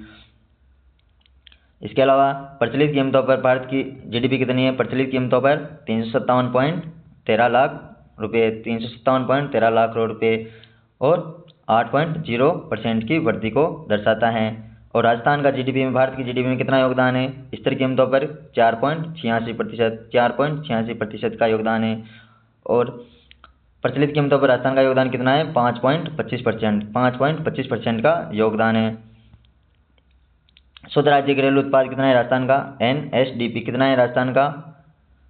तो शुद्ध कीमतों पर जो स्थिर मूल्य हैं, स्थिर मूल्यों पर शुद्ध राज्य घरेलू उत्पाद कितना है? 8.59 लाख करोड़ रुपए। कितना है? 8.59 लाख करोड़ रुपए। और वृद्धि कितनी हुई इसमें? 8.90%। प्रचलित मूल्यों पर शुद्ध राज्य घरेलू उत्पाद कितना है? 16.85 लाख करोड़ रुपए। कितना? 16.85 लाख करोड़ रुपए। और वृद्धि कितनी हुई? 10.48% की। कितनी की वृद्धि हुई? 10.48% की वृद्धि। इसके अलावा अपन ने पढ़ा सकल राज्य मूल्यवर्धन। सकल राज्य मूल्यवर्धन में राजस्थान की स्थिर कीमतों पर मूल्य कितना है? 8.79 लाख करोड़ रुपए। कितना? 8.79 लाख करोड़ रुपए। कितने की वृद्धि? 7.03% की वृद्धि को दर्शाता है। प्रचलित कीमतों पर कितने की वृद्धि? तो प्रचलित कीमतों पर कितना जीडीपी? 17.12 लाख करोड़ रुपए सकल राज्य मूल्यवर्धन है। 17.12 लाख करोड़ रुपए। वृद्धि कितनी हुई? 9.03%। कितनी वृद्धि? 9.03% की। कृषि क्षेत्र स्थिर कीमतों पर क्षेत्रवार वर्गीकरण पढ़ते हैं जीएसवीए का। सकल राज्य मूल्यवर्धन का कृषि क्षेत्र में स्थिर कीमतों पर आधारित कितना था? 25.33%। वृद्धि कितनी? 0.22%। उद्योग क्षेत्र में योगदान कितना था? 28.21%। किसमें? स्थिर मूल्यों पर। सेवा क्षेत्र में कितना है? तो 46.46%, 46.46%। इसमें वृद्धि कितनी हुई? 7.02% की। और सेवा क्षेत्र में वृद्धि कितनी हुई? 11.15% की। इसके अलावा प्रचलित कीमतों की अध्ययन करते हैं। प्रचलित कीमतों पर कृषि क्षेत्र का योगदान कितना रहा? कृषि का 25.74%। उद्योग क्षेत्र का कितना योगदान रहा? 26.55%। सेवा क्षेत्र का योगदान कितना रहा? 47.71%। कृषि क्षेत्र में कितने की वृद्धि दर्शाता है? प्रचलित क्षेत्र में 3.47% की। और उद्योग क्षेत्र में कितने की वृद्धि दर्शाता है? 6.99% की। सेवा क्षेत्र में 13.52% की वृद्धि, 13.52% की वृद्धि को दर्शाता है। इस प्रकार ये बहुत महत्वपूर्ण आंकड़े आपके पूरे होते हैं। आगे चलते हैं इसी अध्याय पे। कहाँ चल रहे हैं अपन? सकल राज्य मूल्यवर्धन फटलियाँ अच्छी तरह से अपन ने। पूंजी निर्माण, अब चलते हैं सकल स्थायी पूंजी निर्माण। क्या होते हैं जो पूंजी निर्माण है? सकल स्थायी पूंजी निर्माण निजी क्षेत्र और सार्वजनिक क्षेत्र में सरकार के द्वारा कितना व्यय किया जाएगा, उसे सकल स्थायी पूंजी निर्माण है। और सरकार के द्वारा क्या क्या निर्मित किया जाएगा, वही पूंजी निर्माण। और आधारभूत संरचना में कितना विकास किया जाएगा, जो शिक्षा एवं स्वास्थ्य में कितना खर्च किया जाएगा, पूंजी निर्माण में कितना खर्च किया जाएगा, हॉस्पिटल बनाने में। पढ़ते हैं प्रचलित कीमतों पर जो वर्ष 2024-25 है, ये एक साल पीछे चलते हैं। अभी 2025-26 का जो ये आर्थिक समीक्षा है, इसमें नहीं, वर्ष 2024-25 में जीएफसीएफ कितना था?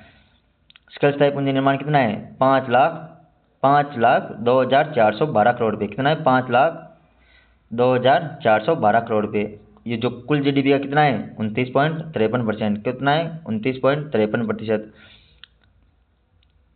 और राजस्थान की कुल जीडीपी कितनी है? 17 लाख करोड़ रुपये। 17 लाख करोड़ रुपये। 2023-24 की तुलना में वृद्धि कितनी हुई? 11.81% की वृद्धि हुई। तो डायरेक्ट क्वेश्चन हो जाता है कि कुल जीडीपी का पूंजी निर्माण सकल स्थायी पूंजी निर्माण में कितना योगदान है? तो 29.33%। कितना का? 29.53%। कितना है? और वैसे पैसों में कितना है? 5,02,412 करोड़। 5,02,412 करोड़।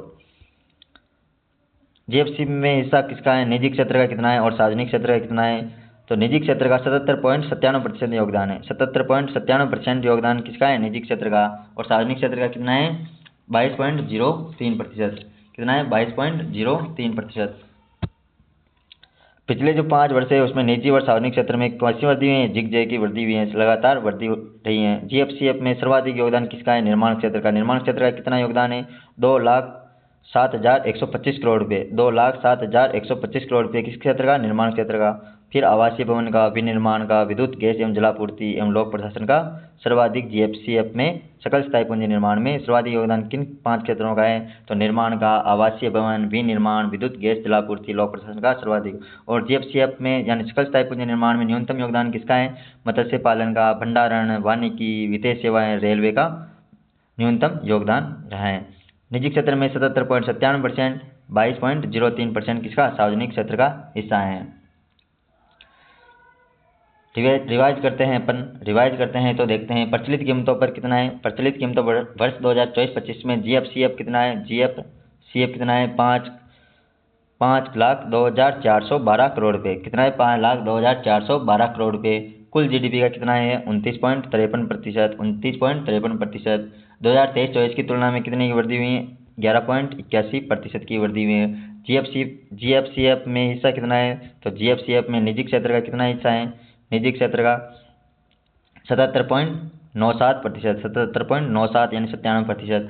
और सार्वजनिक क्षेत्र का कितना योगदान है? सार्वजनिक क्षेत्र का 22.03%। 22.03%। बहुत महत्वपूर्ण क्लास है ये, आने वाले सभी एग्जामों के लिए महत्वपूर्ण है। देखते रहे, पूरी देखे क्लास। अब बढ़ते हैं प्रति व्यक्ति आय। प्रति व्यक्ति आय क्या होती है? तो प्रति व्यक्ति आय शुद्ध राज्य घरेलू उत्पाद, जो राज्य की जो शुद्ध राज्य घरेलू उत्पाद हैं, जो राज्य की जो नेट स्टेट डोमेस्टिक प्रोडक्ट हैं, बटा उसमें भाग दे दो राज्य की जो मध्यवर्षीय कुल जनसंख्या है, जो राज्य का मिड वर्ष है, उसमें कुल जनसंख्या का भाग देने पर प्रति व्यक्ति आय प्राप्त होती है। तो प्रति व्यक्ति आय तुलना से पढ़ते हैं, राजस्थान की स्थिर मूल्य पर पढ़ते हैं और प्रचलित मूल्य पढ़ेंगे, और भारत की भी स्थिर मूल्य पर और प्रचलित मूल्य पर कितनी हुई हैं उसका अध्ययन करते हैं। तो राजस्थान की जो स्थिर कीमतों पर स्थिर कीमतों पर प्रति व्यक्ति आय कितनी है? वर्ष 2025-26 आर्थिक समीक्षा के अनुसार 1,03,189 रुपये। 103,189, ऐसे याद रखो, 103,189, 103,189 क्या है? स्थिर कीमतों पर प्रति व्यक्ति आय 103,189। इसमें वृद्धि कितनी है? 7.76% की वृद्धि हुई है। और प्रचलित कीमतों पर राजस्थान की प्रति व्यक्ति आय कितनी है? 2,02,349 रुपये। 2,02,349 रुपये प्रचलित मूल्यों पर प्रति व्यक्ति आय हैं। वृद्धि कितनी हुई है? 9.32% की। प्रचलित कीमतों पर वृद्धि कितनी? 9.32% की। स्थिर कीमतों पर वृद्धि 7.76% की वृद्धि। भारत की जो स्थिर कीमतों पर प्रति व्यक्ति आय कितनी है? 1,21,000 कितनी? 1,21,968 करोड़ रुपये। नहीं, करोड़ नहीं, 1,21,968 रुपये। कितनी? 1,21,968 रुपये। जो वृद्धि कितनी दर्शाता है? 6.3% की वृद्धि। और प्रचलित कीमत में भारत की जो प्रति व्यक्ति आय वो कितनी है? 2,19,575 करोड़ रुपये, 575 रुपये। 2,19,575 रुपये प्रति व्यक्ति आय हैं, जो 6.9% की वृद्धि वर्तमान में हुई हैं। 2,19,575 रुपये प्रचलित कीमतों भारत की प्रति व्यक्ति आय हैं। और भारत की स्थिर कीमतों पर 1,21,968। राजस्थान की कितनी है स्थिर कीमतों पर? 103,189। प्रचलित कीमतों पर 202,349, 202,349, 2,02,349। अभी इन आंकड़ों को वापस पढ़ते हैं अपन। इन आंकड़ों को वापस पढ़ने के लिए शुरू करते हैं। तो जो प्रति व्यक्ति आय है राजस्थान की पढ़ते हैं। राजस्थान की स्थिर कीमतों पर कितनी है? तो 103,189, 103,189। कितने की वृद्धि? 7.76% की वृद्धि, 7.76% की वृद्धि। और प्रचलित कीमतों पर पढ़ते हैं। प्रचलित कीमतों पर प्रति व्यक्ति आय कितनी है? 2,02,349 रुपये और 9.32% की वृद्धि दर्शाता है। 9.32% की वृद्धि दर्शाता है। इसके अलावा भारत की स्थिर कीमतों पर प्रति व्यक्ति आय कितनी? 121,968, 1,21,968 रुपये, जो 6.3% की वृद्धि को दर्शाता है। और प्रचलित कीमतों पर भारत की प्रति व्यक्ति आय कितनी है? 2,19,575 रुपये, 2,19,575 रुपये, 6.9% की वृद्धि हुई जिसमें वित्तीय वर्ष में। तो अब पढ़ते हैं शीर्ष 5 जिले हैं जिनकी प्रति व्यक्ति आय प्रचलित और स्थिर कीमतों पर कितनी है, उनका अध्ययन करते हैं। ये बहुत ही इंपॉर्टेंट है। क्वेश्चन पिछली बार RS मेंस में 2 नंबर में पूछ लिया गया था। देखते हैं शीर्ष 5 जिलों में प्रति व्यक्ति आय प्रचलित मूल्यों पर और स्थिर कीमतों पर। तो अलवर जो जिला है, अलवर जिला की प्रचलित कीमतों पर सर्वाधिक जो प्रति व्यक्ति आय हैं सर्वाधिक हैं, कितनी है? 2,68,321 रुपये। अलवर की 2,68,321 रुपये। वहाँ के जो लोग रहते हैं, वहाँ के जो स्थानीय नागरिक हैं, उनकी आय कितनी है? 2,68,321 औसत। जयपुर की कितनी है? 2,60,991। जैसलमेर की तीसरे नंबर में 2,34,051। राजसमंद की कितनी है? 2,25,260 रुपये। भीलवाड़ा की 2,22,367 रुपये। ये याद नहीं रखो, पर क्रम तो याद रख लेना। अलवर के बाद में जयपुर के बाद में जैसलमेर के बाद में राजसमंद के बाद में भीलवाड़ा। इन 5 जिलों की प्रति व्यक्ति आय उच्च स्तर पर है प्रचलित कीमतों पर। और स्थिर कीमतों पर अलवर, वही अलवर हैं, इधर भी अलवर, इधर भी जयपुर। यहाँ पर राजसमंद था तीसरा नंबर, इधर जैसलमेर था, इधर राजसमंद, फिर यहाँ पर जैसलमेर, यहाँ पर उल्टा हो गया, और फिर भीलवाड़ा था यहाँ पर बीकानेर आ गया। तो स्थिर कीमतों पर अलवर, जयपुर, राजसमंद, जैसलमेर, बीकानेर। तो अलवर की कितनी है? 1,55,929 रुपये। अब याद करते हैं इनको। प्रचलित कीमतों पर शेष 5 जिले कौन से हैं प्रचलित कीमतों पर? नंबर 1 में अलवर, कौन सा है? अलवर। दूसरे में जयपुर, कौन सा है? जयपुर। तीसरे में जैसलमेर, कौन सा है? जैसलमेर। चौथे में राजसमंद, कौन सा है? राजसमंद, याद रखो, राजसमंद। पांचवा भीलवाड़ा, कौन सा जिला? भीलवाड़ा। प्रति व्यक्ति आय प्रचलित कीमतों पर सर्वाधिक हैं। स्थिर कीमतों पर 5 शीर्ष जिले कौन से हैं? तो अलवर, नंबर 1 में वही अलवर। दूसरे में जयपुर, कौन सा? जयपुर। तीसरे में राजसमंद, कौन सा? राजसमंद, वहाँ पर जैसलमेर था। यहाँ पर चौथा जैसलमेर, वहाँ पर राजसमंद था। पाँचवें में बीकानेर, वहाँ पर कौन सा था? भीलवाड़ा था। ये याद रख लेना, ये इम्पोर्टेंट हैं। अब आगे चलते हैं, इसी क्लास को आगे बढ़ाते हुए व्यय, अब जो राजकोषीय व्यय हैं, राजस्व व्यय हैं, वो कितना हुआ है, कुल व्यय क्या होता है, तो कुल व्यय राजस्व व्यय प्लस पूंजीगत व्यय को मिलाकर क्या निकाला जाता है, कुल व्यय राजस्थान में कितना हुआ है, टोटल 3,194 करोड़ रुपये, 3,194 करोड़ रुपये। तो जिसमें राजस्व व्यय कितना है, 2,69,200 करोड़ रुपये, 2,69,200 करोड़ रुपये कितना है राजस्व व्यय। और पूंजीगत व्यय कितना हुआ, 30,727 करोड़ रुपये, 30,727 करोड़ रुपये, 30,727 करोड़ रुपये पूंजीगत व्यय। राजस्व व्यय कितना, 2,69,200 करोड़ रुपये। उधार एवं अग्रिम कितने रहे इसमें, 2,67 करोड़ रुपये, कितने, 2,67 करोड़ रुपये, 267, सॉरी गलती होगी, 267 करोड़ रुपये, कितने, 267 करोड़ रुपये उधार एवं अग्रिम। पूंजीगत व्यय कितना, 30,727 करोड़ रुपये। और राजस्व व्यय कितना हुआ, 2,69,200 करोड़ रुपये। देखो टोटल व्यय कितना, 3,194 करोड़ रुपये। उसमें से राजस्व व्यय कितना हुआ, 2,69,200 करोड़ रुपये, 2,69,200 करोड़ रुपये। और पूंजीगत व्यय कितना हुआ, पूंजीगत व्यय 30,727 करोड़ रुपये, 30,727 करोड़ रुपये। उधार एवं अग्रिम कितना रहा, 267 करोड़ रुपये, 267 करोड़ रुपये।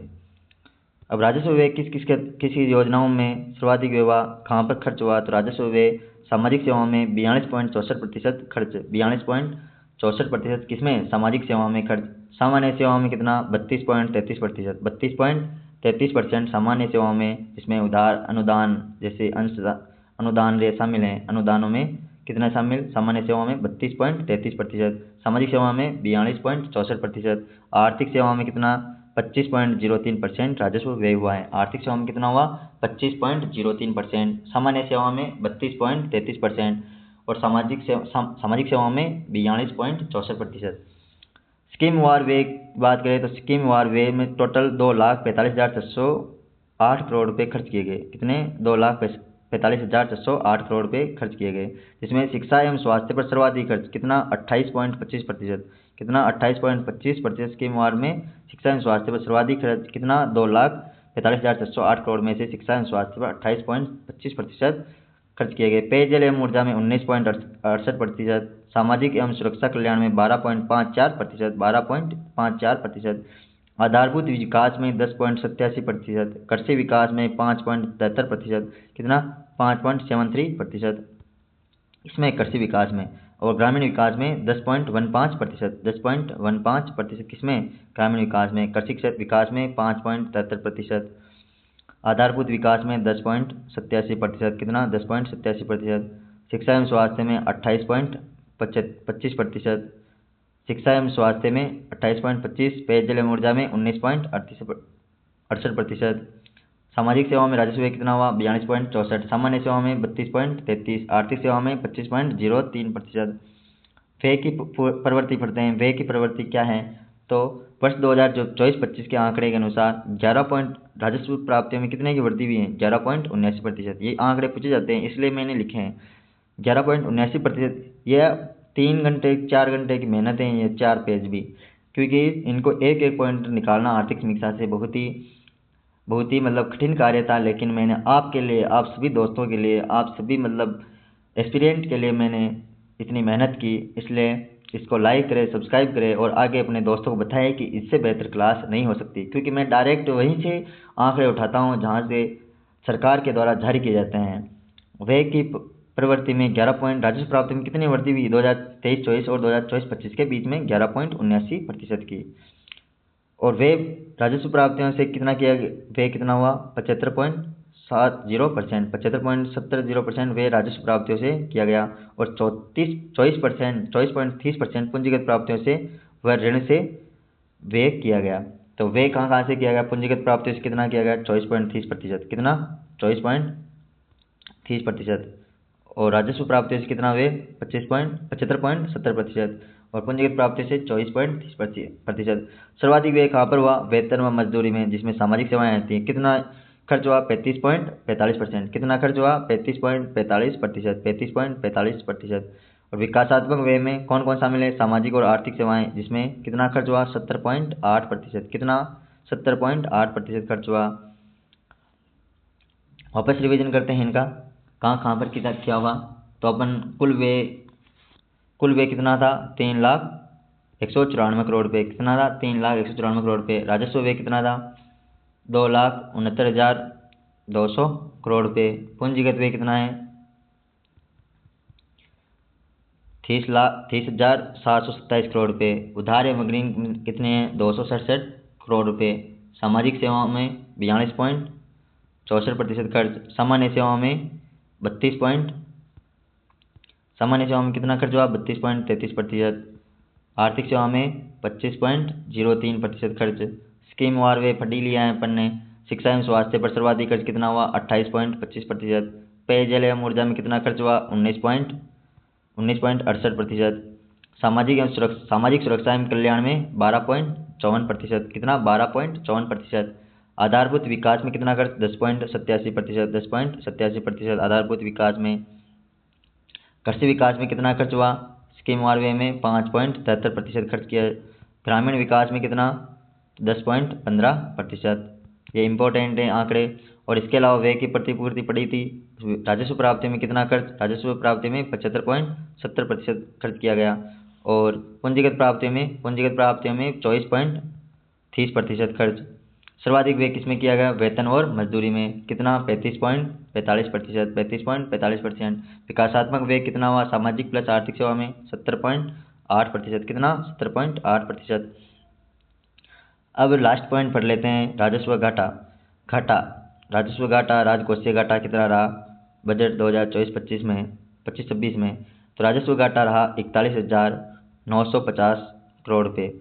राजस्व घाटा क्या होता है, तो राजस्व व्यय में से राजस्व प्राप्तियों को घटा लिया जाता है। तो जितना राजस्व व्यय आएगा वो राजस्व घाटा कहलाता है। 41,950 करोड़ रुपये का वित्तीय वर्ष 2024-25 में राजस्व घाटा रहा 41,950 करोड़ रुपये। राजकोषीय घाटा कितना रहा, तो राजकोषीय घाटा 72,470 करोड़ रुपये। कितना, 72,470 करोड़ रुपये राजकोषीय घाटा रहा। जो जीडीपी का कितना है, राजस्थान की जीडीपी का 4.26% है। और एफआरबीएम एक्ट जो 2003 है, एफआरबीएम एक्ट 2003 के अनुसार राजस्व घाटा कितना होना चाहिए, 0% होना चाहिए। और राजकोषीय घाटा कितना होना चाहिए, राजकोषीय घाटा 3% होना चाहिए।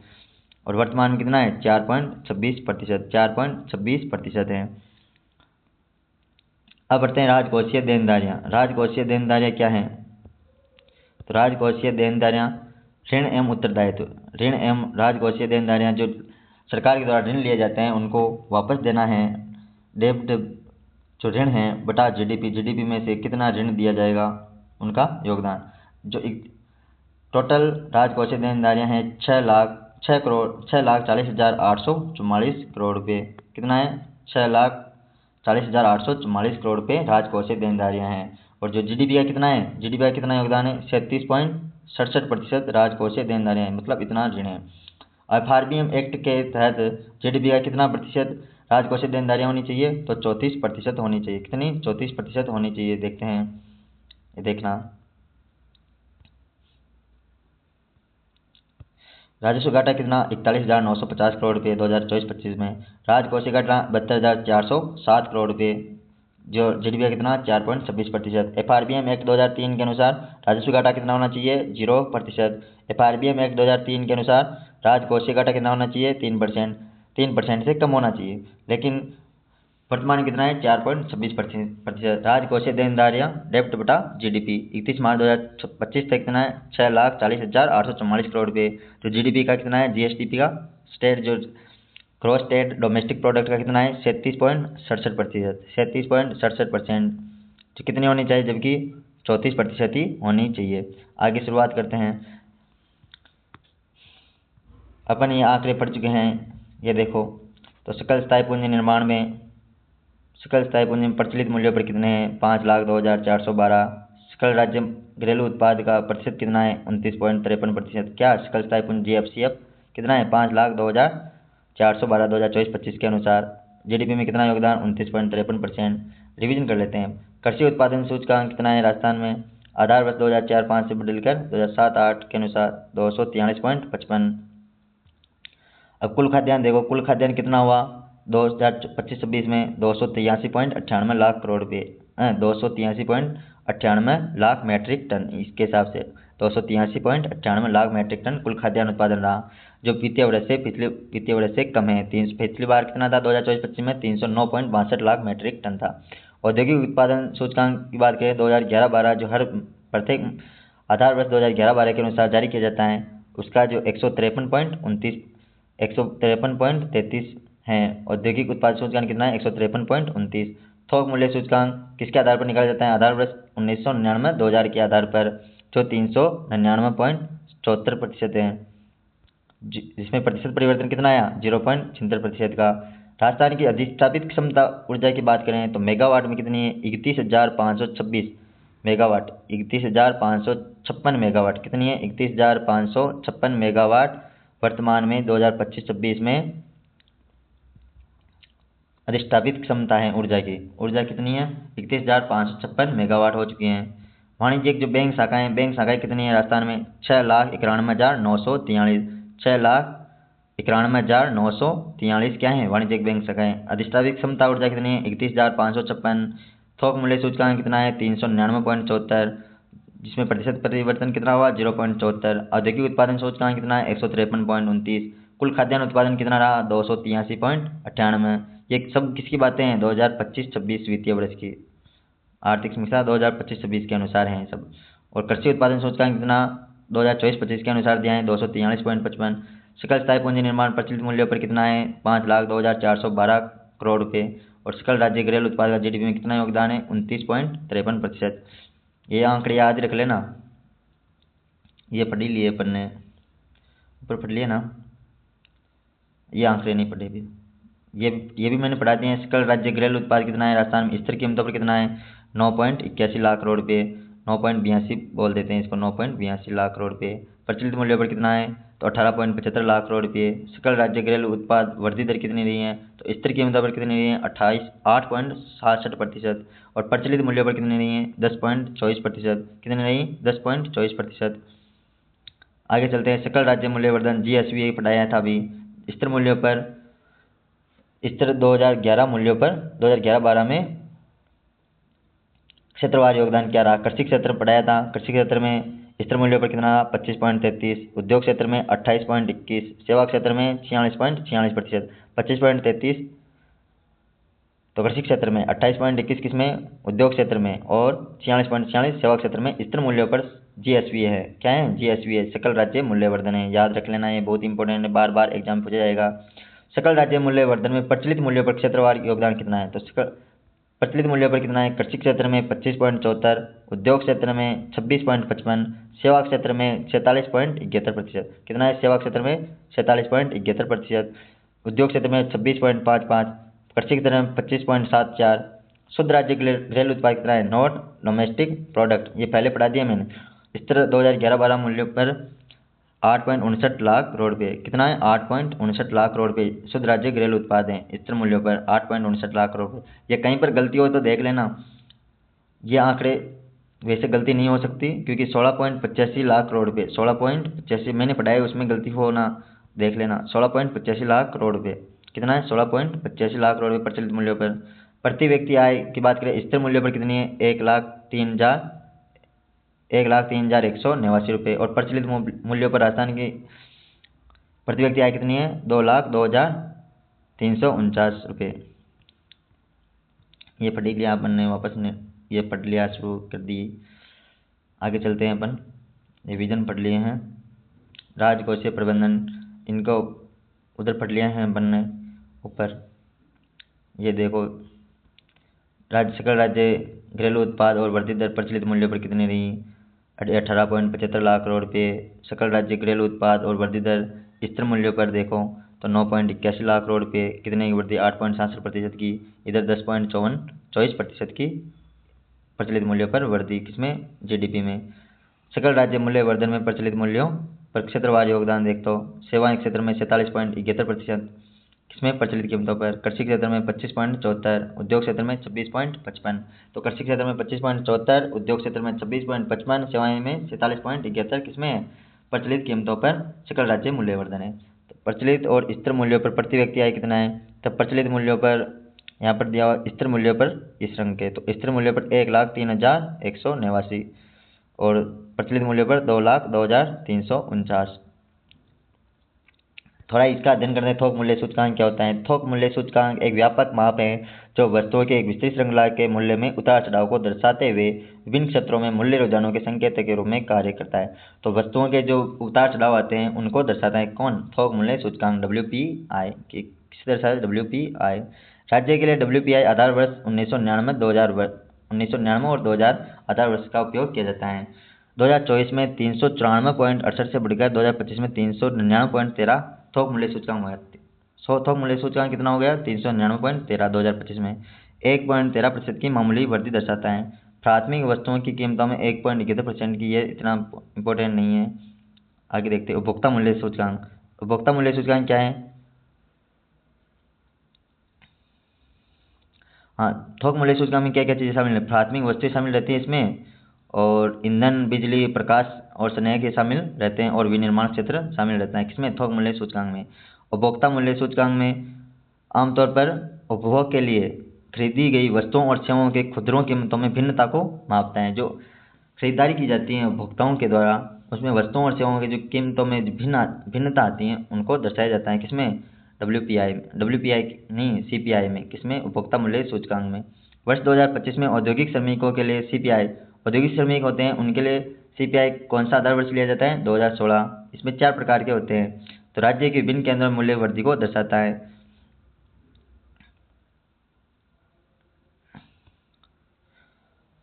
इसमें अलवर, जयपुर और भीलवाड़ा में CPI लिया जाता है। 3 जिले हैं राजस्थान के जिसमें CPI उपभोक्ता मूल्य सूचकांक अलवर, भीलवाड़ा और जयपुर शामिल है। पहले अजमेर था। बैंकिंग क्षेत्र का प्रदर्शन देखते हैं। तो बैंकिंग क्षेत्र राज्य के आर्थिक विकास में महत्वपूर्ण भूमिका निभाता है। सितंबर 2025 तक 9,172 बैंक शाखाएं कार्यरत हैं। इनमें सार्वजनिक क्षेत्र के बैंक कितने हैं, 4,619। क्षेत्रीय ग्रामीण बैंक, निजी बैंक, लघु वित्त बैंक, विदेशी बैंक और भुगतान बैंक शामिल है। राजस्थान में जमा राशि कितनी है, 9.75% की वृद्धि हुई है, जबकि ऋण जमा अनुपात बढ़कर 89.61% हो गया है। ज़्यादा याद नहीं रखना है। कास्ट राजस्थान बैंकिंग सेवा ये देख लेना, ये ज़्यादा इम्पोर्टेंट नहीं है। ये इम्पोर्टेंट 23 प्रति व्यक्ति बैंक ऋण कितना है, 83,088 करोड़ रुपये प्रति व्यक्ति आप। और प्रति व्यक्ति बैंक में जमा राशि प्रति व्यक्ति पर कितनी आएगी राजस्थान में, तो 92,719 रुपये। अगर आज भी दे राजस्थान के किसी भी व्यक्ति को, तो 92,719 रुपये राजस्थान सरकार या राजस्थान बैंक प्रत्येक व्यक्ति को दे सकता है। और ऋण कितना इसमें से, 83,088 रुपये। कृषि खाद्य प्रणाली, इनका अगले चैप्टर में अध्ययन करेंगे, ये अगले चरण में अध्ययन करेंगे। वित्तीय एवं आर्थिक नीति ये पढ़ चुके हैं अपन, ये देख लो। विजन स्टेटमेंट विकसित राजस्थान एयर 2047। राजस्थान को एक मॉडल के रूप में स्थापित करना जो सतत विकास, वित्तीय स्थिरता और नागरिक केंद्रित शासन की मिसाल बने। इस विजन को प्राप्त करने के लिए एक्शन एजेंडा में वित्तीय स्थिरता और समृद्धि, डिजिटल ट्रांसफॉर्मेशन, समावेशी आर्थिक विकास, सतत विकास, सामाजिक सुरक्षा, अपारदर्शिता और जवाबदेही शामिल है किसमें, विजन स्टेटमेंट विकसित राजस्थान एयर 2047 में 13 चिन्हित रोड मैप हैं। उनमें कौन कौन सी चीज़ें शामिल हैं वो पढ़ दी हैं, पहले पढ़ लिए हैं अपन। आगे चलते हैं। राज्य की अर्थव्यवस्था, ये प्रचलित कीमतों पर पढ़ चुके हैं, ये देख लो। मैंने यहाँ से पढ़ाई थी। ये 18.75 लाख रुपये GDP राजस्थान में, वृद्धि 10.24%। अखिल भारत कितने, 357.13 लाख करोड़ रुपये, वृद्धि 8.0%। स्थिर कीमतों पर कितनी है, स्थिर कीमतों पर तो GDP राजस्थान की 9.81 लाख करोड़ रुपये, ये वृद्धि कितनी है, 8.67%। अखिल भारत की स्थिर कीमतों पर 201.89 लाख करोड़ रुपये, वृद्धि कितनी है, 7.4%। आगे चलते हैं। जो सकल घरेलू उत्पादों में अनुमानों में वृद्धि, ये अखिल भारत में कितनी वृद्धि हुई, 7.4% की। राजस्थान में 8.67% की किसमें, स्थिर कीमतों पर। शुद्ध राज्य घरेलू उत्पाद क्या होता है, तो सकल ये परिभाषा मैंने बता दी। वैसे जो NSDP होता है, GDP में से मूल्यह्रास को घटा दिया जाता है, तो इसमें भी यही है। तो सकल घरेलू उत्पाद समंकों में से स्थायी पूंजीगत उपभोग को घटाकर शुद्ध राज्य घरेलू उत्पाद का अनुमान प्राप्त किया जाता है। स्थायी पूंजी उपभोग पूंजीगत स्कंद के उस हिस्से के प्रतिस्थापन मूल्य को मापता है जिसका उपयोग वर्ष के दौरान उत्पादन प्रक्रिया में किया जाता है। तो शुद्ध राज्य घरेलू उत्पाद प्रचलित कीमतों में पढ़ा दिए हैं। स्थिर कीमतों पर ये देख लेना, ये आंकड़े 16.85 लाख करोड़ रुपये, वृद्धि दर 10.48%। राजस्थान का शुद्ध राज्य घरेलू उत्पाद स्थिर कीमतों पर 8.59 लाख करोड़, 8.90%। आगे चलते हैं प्रति व्यक्ति आय। तो प्रति व्यक्ति आय की गणना शुद्ध राज्य घरेलू उत्पाद की को राज्य की मध्य वर्षीय कुल जनसंख्या से विभाजित कर प्राप्त की जाती है और प्रति व्यक्ति आय लोगों के जीवन स्तर एवं कल्याण की सूचक है। प्रति व्यक्ति आय प्रचलित कीमतों पर ये बता दी है मैंने। 2024-25 में कितनी थी? 1,85,000, जो बढ़कर कितनी होगी है प्रचलित कीमतों पर? 2,02,349 रुपये। और 2025-26 में 9.32% की वृद्धि को दर्शाता है। ये राजस्थान की रही। राजस्थान की प्रचलित अखिल भारतीय तुलना प्रचलित कीमतों पर कितनी है? 2,02,349, वृद्धि कितनी है? 9.32%। भारत की कितनी है? 2,19,575 रुपये और वृद्धि कितनी है? 6.9%। ये रही राजस्थान की। 2011-12 में कितनी थी? 57,000 और 2025-26 में प्रचलित व्यक्ति 2,02,349। अखिल भारत कितनी? 63,462। अब कितनी? 2025-26 में 2,19,575 रुपये। स्थिर कीमतों पर ये रही। स्थिर कीमतों पर राजस्थान की प्रति व्यक्ति आय कितनी? 1,03,189 रुपये, वृद्धि दर कितनी रही? 7.76%। अखिल भारतीय कितनी? 1,21,968 रुपये, वृद्धि दर कितनी रही? 6.3%। ये सारे पढ़ा दिए मैंने आंकड़े। इतनी मेहनत की है आपके लिए, थोड़ा सा लाइक तो कर देना क्लास को। ये पढ़ते रहना। ये ज़्यादा मैंने बता दी इसकी जो बातें थी मेन सकल राज्य मूल्य, ये मैंने बता दी। 17 GSV 17.12 लाख करोड़ रुपये मैंने अलग अलग बता दिए। कृषि क्षेत्र 25.74, उद्योग क्षेत्र 26.95, 26.55, सेवा क्षेत्र 47.71। इसमें कृषि क्षेत्र का पशुधन में 12.70% का योगदान, फसलों में 10.97%, वानिकी में 1.93%। उद्योग क्षेत्र में कौन कौन से? विनिर्माण उपक्षेत्र, निर्माण और खनन एवं उत्खनन। विद्युत क्षेत्र 3.20%, विनिर्माण 10.76%, निर्माण में 9.3%। इसी प्रकार सेवा क्षेत्र में व्यापार, मरम्मत, होटल और जलपान गृह में 13.33% का योगदान, स्थावर संपदा, आवास का स्थायित्व एवं व्यावसायिक सेवाओं में 11.20% का योगदान, अन्य सेवाओं में 9.72, वित्तीय सेवाओं में 5.07, परिवहन में 5.04, लोक प्रशासन में 3.34% का योगदान। ये मैंने सारी चीज़ें बता दी, आपके लिए बताई हैं। अब कृषि क्षेत्र में प्रचलित बुनियादी जो कीमतें हैं, सकल राज्य मूल्यवर्धन कितना है करोड़ रुपये में, ये नहीं बताई थी, ये याद रख लेना। 4,40 लाख करोड़ रुपये। किसमें? प्रचलित कीमतों पर जो कृषि क्षेत्र का जो 4.40 लाख करोड़ रुपये। कितना है? 4.40 लाख करोड़ रुपये। उद्योग क्षेत्र में कितना है? 4.54 लाख करोड़ रुपये। कितना है? 4.54 लाख करोड़ रुपये। योगदान कितना है उद्योग क्षेत्र का? 4.54 लाख करोड़ रुपये। और सेवा क्षेत्र का कितना है? तो 8.16 लाख करोड़ रुपये, 8.16 लाख करोड़ रुपये। याद है कृषि क्षेत्र का कितना है? 4.40 लाख करोड़ रुपये। उद्योग क्षेत्र का प्रचलित कीमतों पर योगदान कितना है? 4.54 लाख करोड़ रुपये। सेवा क्षेत्र का 8.16 लाख करोड़ रुपये। कृषि क्षेत्र में कौन कौन से उपक्षेत्र शामिल थे? फसलें थी, पशुधन थी, वानिकी, लॉगिंग तथा मत्स्य पालन शामिल है। जिसका योगदान कितना है? 25.74% होने की संभावना है। खनन, उत्खनन, विनिर्माण, बिजली, गैस जलापूर्ति, अन्य उपयोगी सेवाएं तथा निर्माण से युक्त उद्योग क्षेत्र में शामिल होते हैं। इस उद्योग क्षेत्र में कितना शामिल है? 26.55% रहने की संभावना है। और सेवा क्षेत्र जिसमें व्यापार, होटल, रेस्तरां, परिवहन, भंडारण और संचार, वित्तीय सेवाएं, रियल एस्टेट, आवासों का स्वामित्व, व्यावसायिक सेवाएं, लोक प्रशासन और अन्य सेवाएं शामिल होती हैं। ये राजस्थान में कितना? 47.71% अनुमानित है। किसके? प्रचलित कीमतों पर आधार पर। ये पढ़ा दिए मैंने। सकल राज्य मूल्य स्थिर कीमतों पर पढ़ा दिए हैं। ये पढ़ा दिए 8.21 लाख करोड़ रुपये की तुलना में 8.79 लाख करोड़ रुपये 2025-26 में रहा है। 2025-26 में 7.03% की वृद्धि दर्शाई है। कृषि क्षेत्र में 0.22% की वृद्धि और 2.23 लाख करोड़ रुपये अनुमानित है। 25.33% कृषि क्षेत्र में योगदान है स्थिर मूल्यों पर। उद्योग क्षेत्र का कितना योगदान है?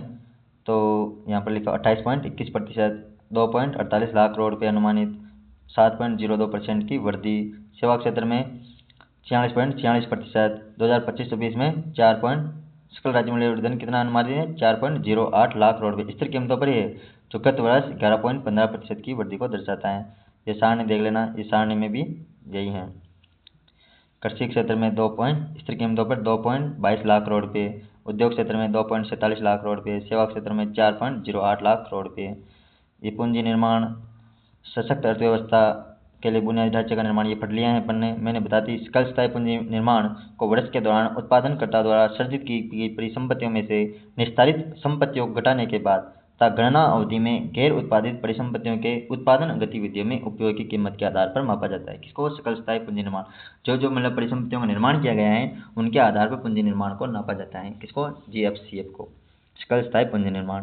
राजस्थान के सकल स्थिर पूंजी निर्माण के अनुमान राष्ट्रीय लेखा सांख्यिकी आधार वर्ष 2011-12 में तय किए गए नियमों, परिभाषाओं और संकलन पद्धति के अनुसार तैयार और संशोधित किए गए हैं। इस दिशा निर्देश कौन जारी करता है? राष्ट्रीय सांख्यिकी कार्यालय, सांख्यिकी एवं कार्यक्रम कार्यान्वयन मंत्रालय, भारत सरकार द्वारा जारी किए गए हैं। पढ़ लेना है, इसमें और तो ज़्यादा मुझे इम्पोर्टेंट नहीं है, ये पढ़ा दिया था मैंने। प्रचलित कीमतों पर वर्ष 2024-25 के अंत में कुल संपत्ति कितनी रही है? 5,02,412। GFCF की बात कर रहा है। जो सकल राज्य उत्पादक कितना है? 29.33%। कितनी है? 29.53%। वर्ष 2024-25 में सकल स्थायी पूंजी निर्माण में गत वर्ष 2023-24 की तुलना में कितने की वृद्धि? 11.81% की वृद्धि रही है। सकल स्थायी पूंजी निर्माण में निजी एवं सार्वजनिक क्षेत्र का योगदान 2024-25 में जो निजी क्षेत्र है उसका तो 77.97%। कितना? 77.97%। और सार्वजनिक क्षेत्र का 22.03%। कितना? 22.03%।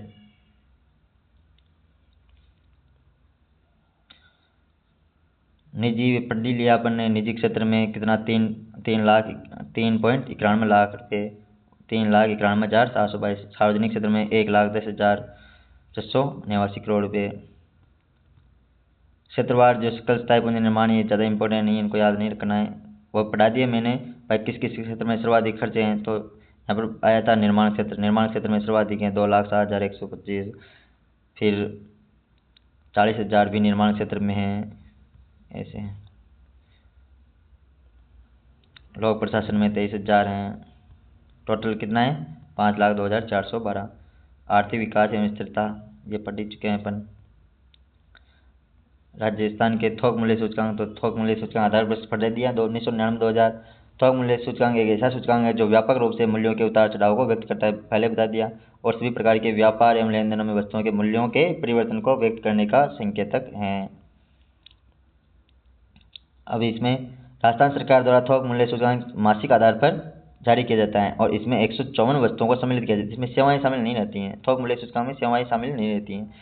154 वस्तुएं शामिल है, जिसमें 75 प्राथमिक वस्तु समूह में 75 वस्तुएं, 69 विनिर्मित उत्पाद समूह में और 10 ईंधन, शक्ति और प्रकाश एवं उपसनक समूह में शामिल रहती हैं। 75 तो प्राथमिक वस्तु समूह में, 69 विनिर्मित उत्पाद समूह में और 10 ईंधन, शक्ति, प्रकाश एवं उपसनक समूह में शामिल रहती हैं। इस प्रकार 154 वस्तुएं शामिल रहती हैं। प्राथमिक वस्तु का समूह का योगदान कितना है? 33.894%। विनिर्मित उत्पाद का 49.85% और उपसनक वर्ग का 16.253 फरांकन निर्धारित किया गया है। राज्य का सामान्य थोक मूल्य सूचकांक 2024 में कितना था? 394.68। 2025 में कितना हो गया? 399.13। कितने की वृद्धि को दर्शाता है? 1.13% की वृद्धि को दर्शाता है। आगे चलते हैं, ये पढ़ लिए प्राथमिक वस्तुएं, कृषि वस्तुएं, खनिज, ईंधन, शक्ति एवं विनिर्माण में थोक मूल्य सूचकांक में शामिल की जाती है कौन कौन सी वस्तुएं हैं। तो टोटल कितना है भारांक है सूचकांक? 399.13। ये वृद्धि कितनी हुई है? प्राथमिक वस्तुओं में 1.71% की वृद्धि हुई है। टोटल वृद्धि कितनी हुई? 1.13% की वृद्धि हुई है। राजस्थान का मासिक आधार पर जारी किया जाता है। आगे चलते हैं, ये थोक मूल्य खाद्य सूचकांक कितना है? तो थोक मूल्य खाद्य सूचकांक बोल लिए तो भारत 30.163% है। ये ज़्यादा इम्पोर्टेंट नहीं है। वर्ष 2024-25 में कितना है? 427.13% थोक मूल्य खाद्य सूचकांक है, खाद्य मुद्रास्फीति है। उपभोक्ता मूल्य सूचकांक में 4 भागों में बांटा जाता है। तो उपभोक्ता मूल्य सूचकांक एक समयावधि के अंतर्गत उन चयनित वस्तुएं, इसमें सेवाएं शामिल होती हैं कि खुदरा मूल्यों के सामान्य स्तर से परिवर्तनों के मापन हेतु तैयार किए जाते हैं। तो उपभोक्ता मूल्य सूचकांक में वस्तुएं एवं सेवाएं शामिल रहती हैं। और उपभोक्ताओं की आय और उनके कल्याण की वास्तविक क्रय शक्ति को यह प्रभावित करता है, चूंकि यह सूचकांक प्रत्येक उपभोक्ता के लिए कीमत स्तर में होने वाले उतार चढ़ाव को दर्शाता है। इसलिए सरकार मुद्रास्फीति के लिए थोक मूल्य सूचकांक की तुलना में उपभोक्ता मूल्य सूचकांक पर अधिक महत्व देती है। 4 प्रकार से जारी किए जाते हैं और प्रतिमाह 4 विभिन्न प्रकार के उपभोक्ता मूल्य सूचकांक तैयार किए जाते हैं। प्रतिमाह जारी किए जाते हैं और 4 विभिन्न प्रकार के उपभोक्ता मूल्य सूचकांक तैयार किए जाते हैं, जिसमें कौन कौन से? औद्योगिक श्रमिकों हेतु अलग किए जाते हैं CPIW, कृषि श्रमिकों के हेतु अलग किए जाते हैं, ग्रामीण श्रमिकों हेतु अलग किए जाते हैं, ग्रामीण, शहरी और संयुक्त हेतु एक साथ जारी होते हैं। प्रथम 3 प्रकार के सूचकांक होते हैं श्रम ब्यूरो चंडीगढ़ के द्वारा। जो प्रथम 3 है औद्योगिक श्रमिक हैं, कृषि श्रमिकों के लिए और ग्रामीण हेतु श्रम ब्यूरो चंडीगढ़ द्वारा जारी किए जाते हैं। और ग्रामीण, शहरी और संयुक्त किसके द्वारा? राष्ट्रीय सांख्यिकी कार्यालय NSO नई दिल्ली के द्वारा तैयार एवं जारी किए जाते हैं। औद्योगिक श्रमिकों के लिए आधार वर्ष कौन सा है? तो 2016 है। आगे देखते हैं, आगे चलते हैं।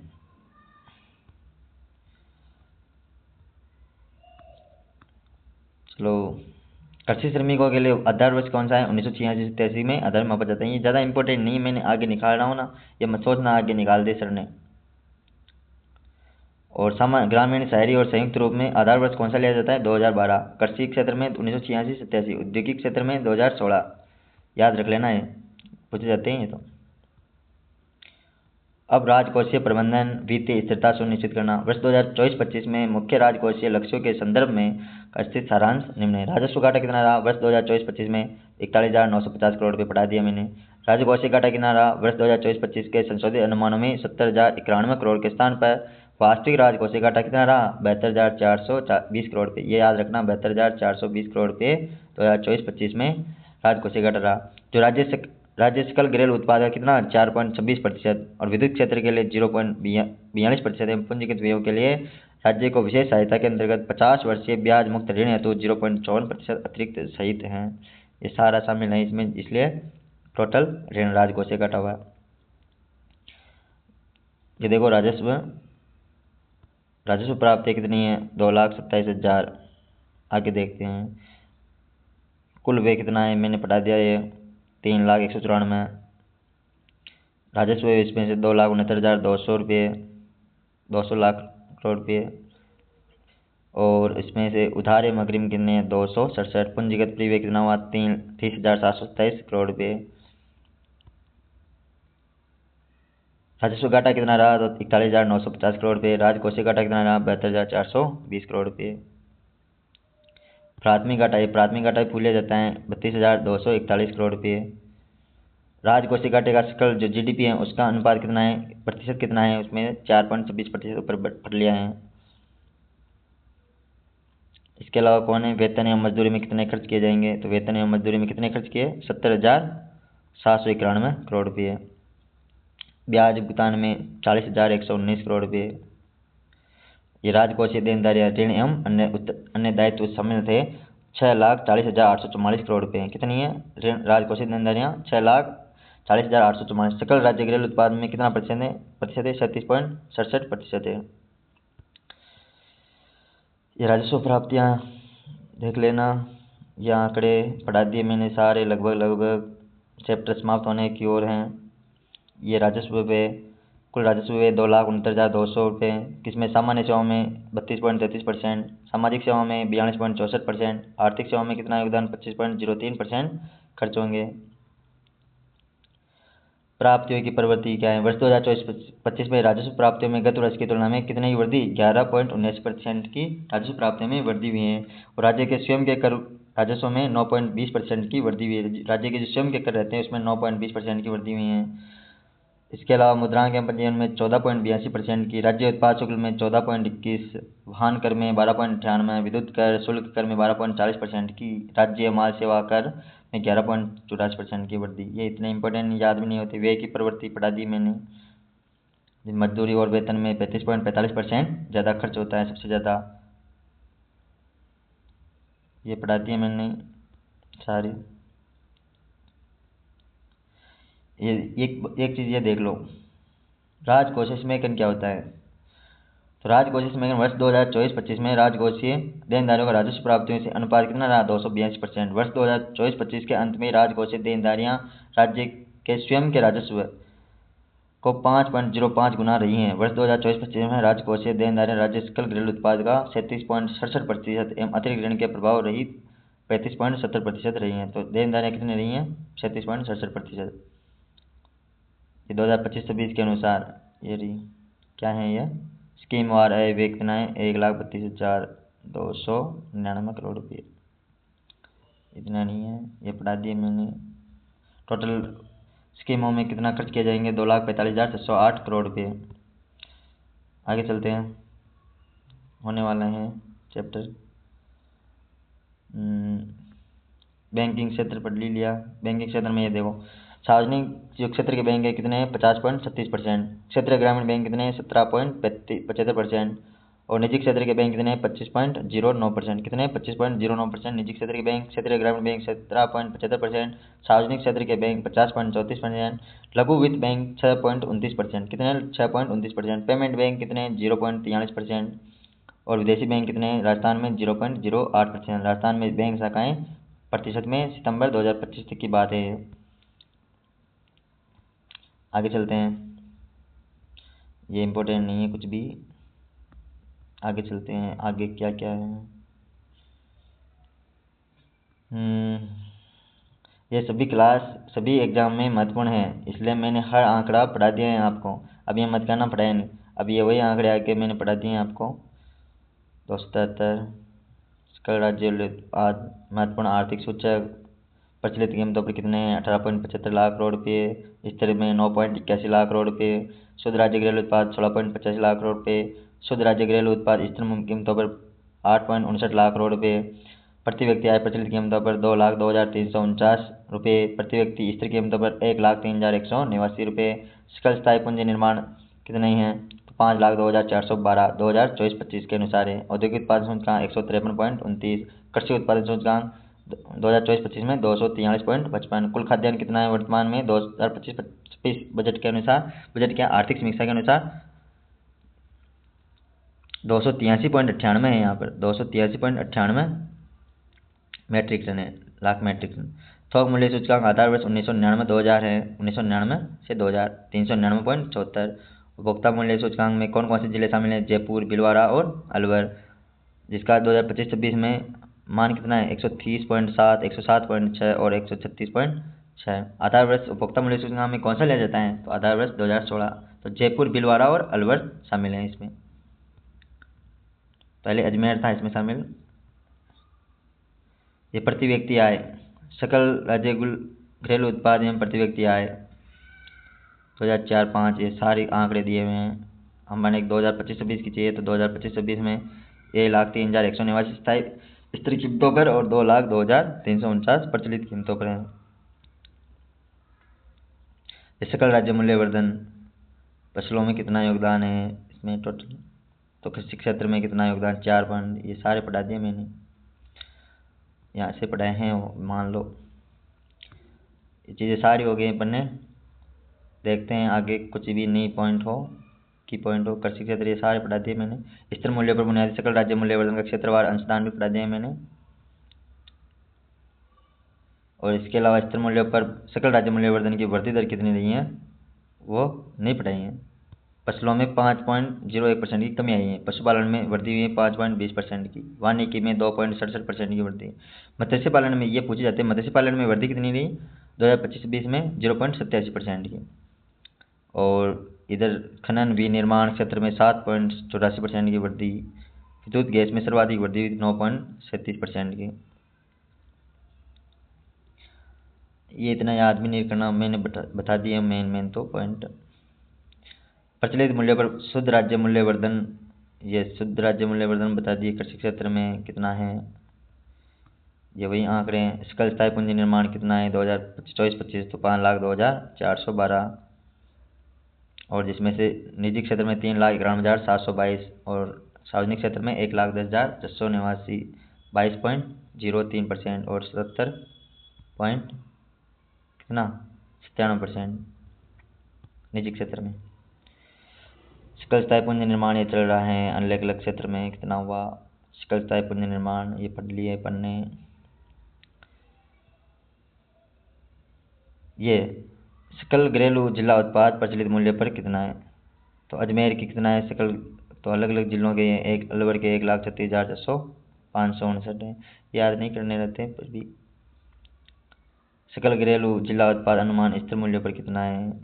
ये प्रति व्यक्ति आय पूछी गई थी पिछली बार मेंस में, आरएस में। तो अजमेर की 2,21,674 सर्वाधिक किसकी हैं? अलवर की हैं 2,68,000। फिर जयपुर की हैं, मैंने पढ़ा दिए थे आपको, जैसे भी पढ़ा दिया आंकड़े। बजट विशेष राजकोषीय घाटा कितना रहा 2025 में 84,000। इसमें क्या दे रखा है?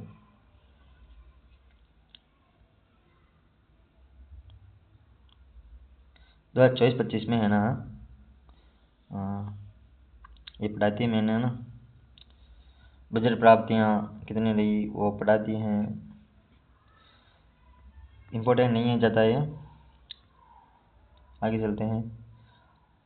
योजनावार व्यय कितना है? कृषि एवं संबद्ध सेवाओं में कितना रुपये खर्च होगा? तो 121 पॉइंट कितना करोड़ में दे रही, 121 करोड़ रुपये। कृषि एवं संबद्ध सेवाओं में 121 करोड़ रुपये, ग्रामीण विकास में 123 करोड़ रुपये, विशेष क्षेत्र कार्यक्रम में 0.0 कुछ कार्य नहीं दिया, सिंचाई में बाढ़ नियंत्रण 553 करोड़ रुपये, ऊर्जा में 567 करोड़ रुपये, उद्योग में अलग, वैज्ञानिक सेवाओं में टोटल 130 करोड़ रुपये खर्च किए जाएंगे। ये अलग अलग सेवाओं में खर्च कितने होंगे उनका विवरण दिया गया है, कार्यक्रम। आगे चलते हैं। राजस्थान के थोक मूल्य सूचकांक बता दिए मैं 2025-20 में कितना है 399.74। औद्योगिक उत्पादन सूचकांक कितना है 2025-20 में 153.29। संगठित क्षेत्र में रोजगार कितना है 2025 के अनुसार? तो 14.40%। योग टोटल और सार्वजनिक क्षेत्र और निजी क्षेत्र में अलग अलग। तो सार्वजनिक क्षेत्र में कितना है 9.84% और निजी क्षेत्र में 4.56% संगठित क्षेत्र में रोजगार है। कृषि उत्पादन सूचकांक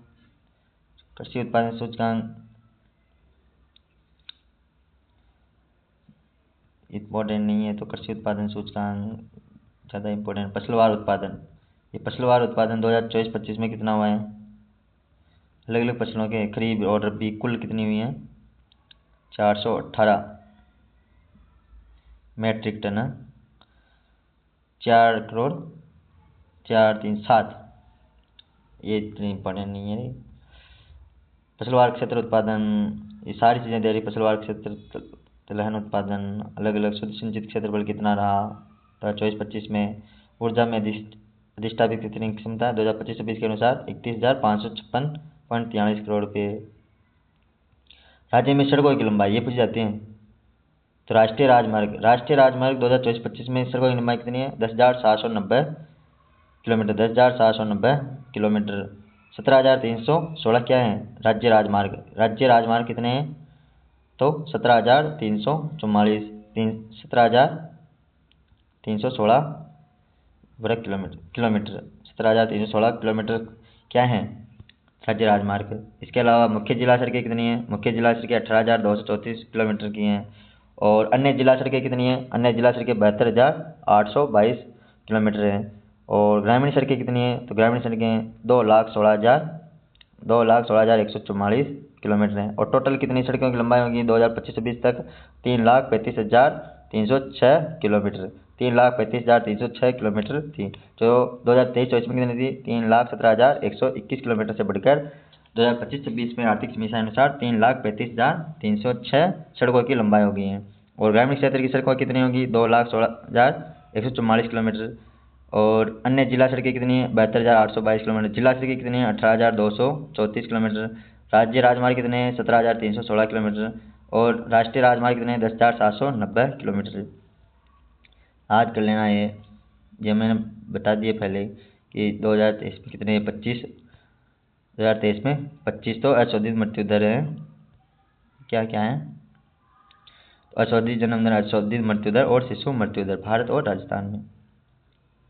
तो 18.4, 22.9, 6.4, 5.9, 25 और 29 ऊपर देख लेना क्या क्या है। ये मैंने बता दी है आपको शुरुआत में ही, इनका अध्ययन करवा दिया है।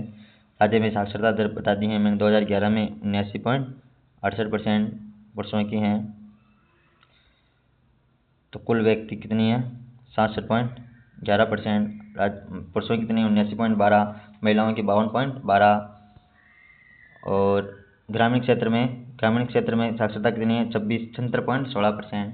और शहरी क्षेत्र में 76.16 तो पुरुषों की हैं, 76.16 पुरुषों की हैं और 45.80 महिलाओं की हैं। और शहरी क्षेत्र में शहरी क्षेत्र नहीं है ना, कुल हैं 61.44। ग्रामीण क्षेत्रों में 61.44% साक्षरता है, 76.16 पुरुषों की है, 45.8 इसकी महिलाओं की साक्षरता दर है टोटल। और शहरी क्षेत्र में 87.91 पुरुषों की साक्षरता दर है और महिलाओं की 73% है। टोटल शहरों में कितनी है साक्षरता दर कुल 79.68%, याद रख लेना है। जिलेवार जनसंख्या की जनगणना हर जिले की याद नहीं रहती हैं। और इसमें देखो प्रतिलिंगानुपात दे रखा है हर जिले का, ये सारी चीज़ें याद नहीं होती। तो एक चीज़ याद रखना है, राजसमंद जिला है उसकी जनसंख्या वृद्धि दर जो राज्य की जनसंख्या वृद्धि दर है उसके बराबर है, 17.7%, राष्ट्रीय जनसंख्या दर के बराबर है। हर जिले की जनसंख्या दी हुई है। राजस्थान में काल अभाव की स्थिति 2025-26 में एक भी जिला ऐसा नहीं है जिसमें बाढ़ आया हो, 2024-25 में भी नहीं रहा है।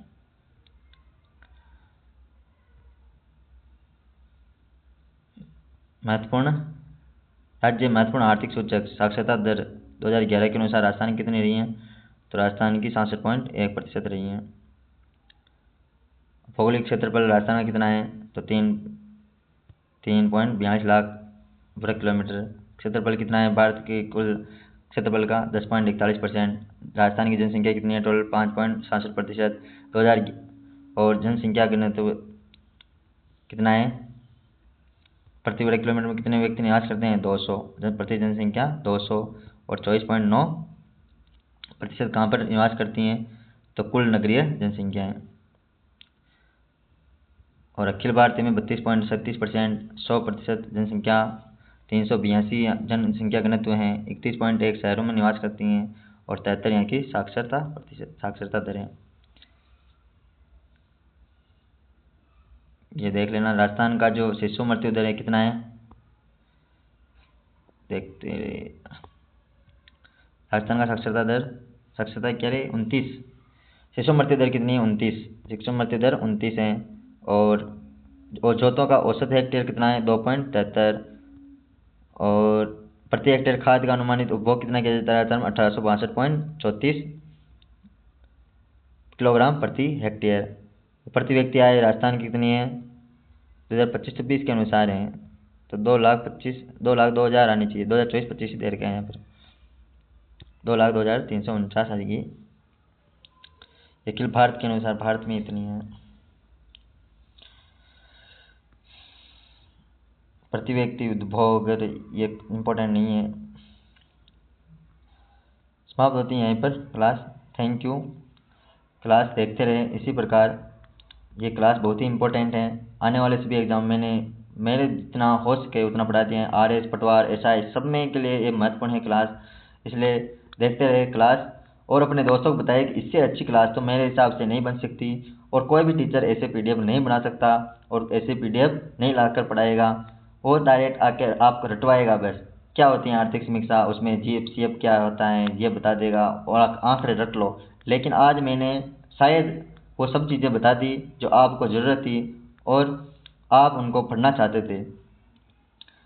इसी तरह पढ़ते रहें, क्लास देखते रहें, क्या पता हमारा भाग्य खुल जाए और हम आने वाले 2026 में भविष्य हमारा उजालामय हो जाए और हम अपने माता पिता का आशीर्वाद प्राप्त करके हम आगे अपने भविष्योन्मुखी कार्य में अग्रसर हो और हम समाज के क्षेत्र में उत्थान के क्षेत्र में कार्य कर सकें। जय हिंद, जय भारत। आर्थिक समीक्षा 2026 की 25-26 की आगे की क्लास अगले दिन दूसरा चैप्टर 15 फरवरी को शाम इसी टाइम 6 बजे आएगा। देखते रहें। धन्यवाद। Thank you. विजय क्लासेस पर।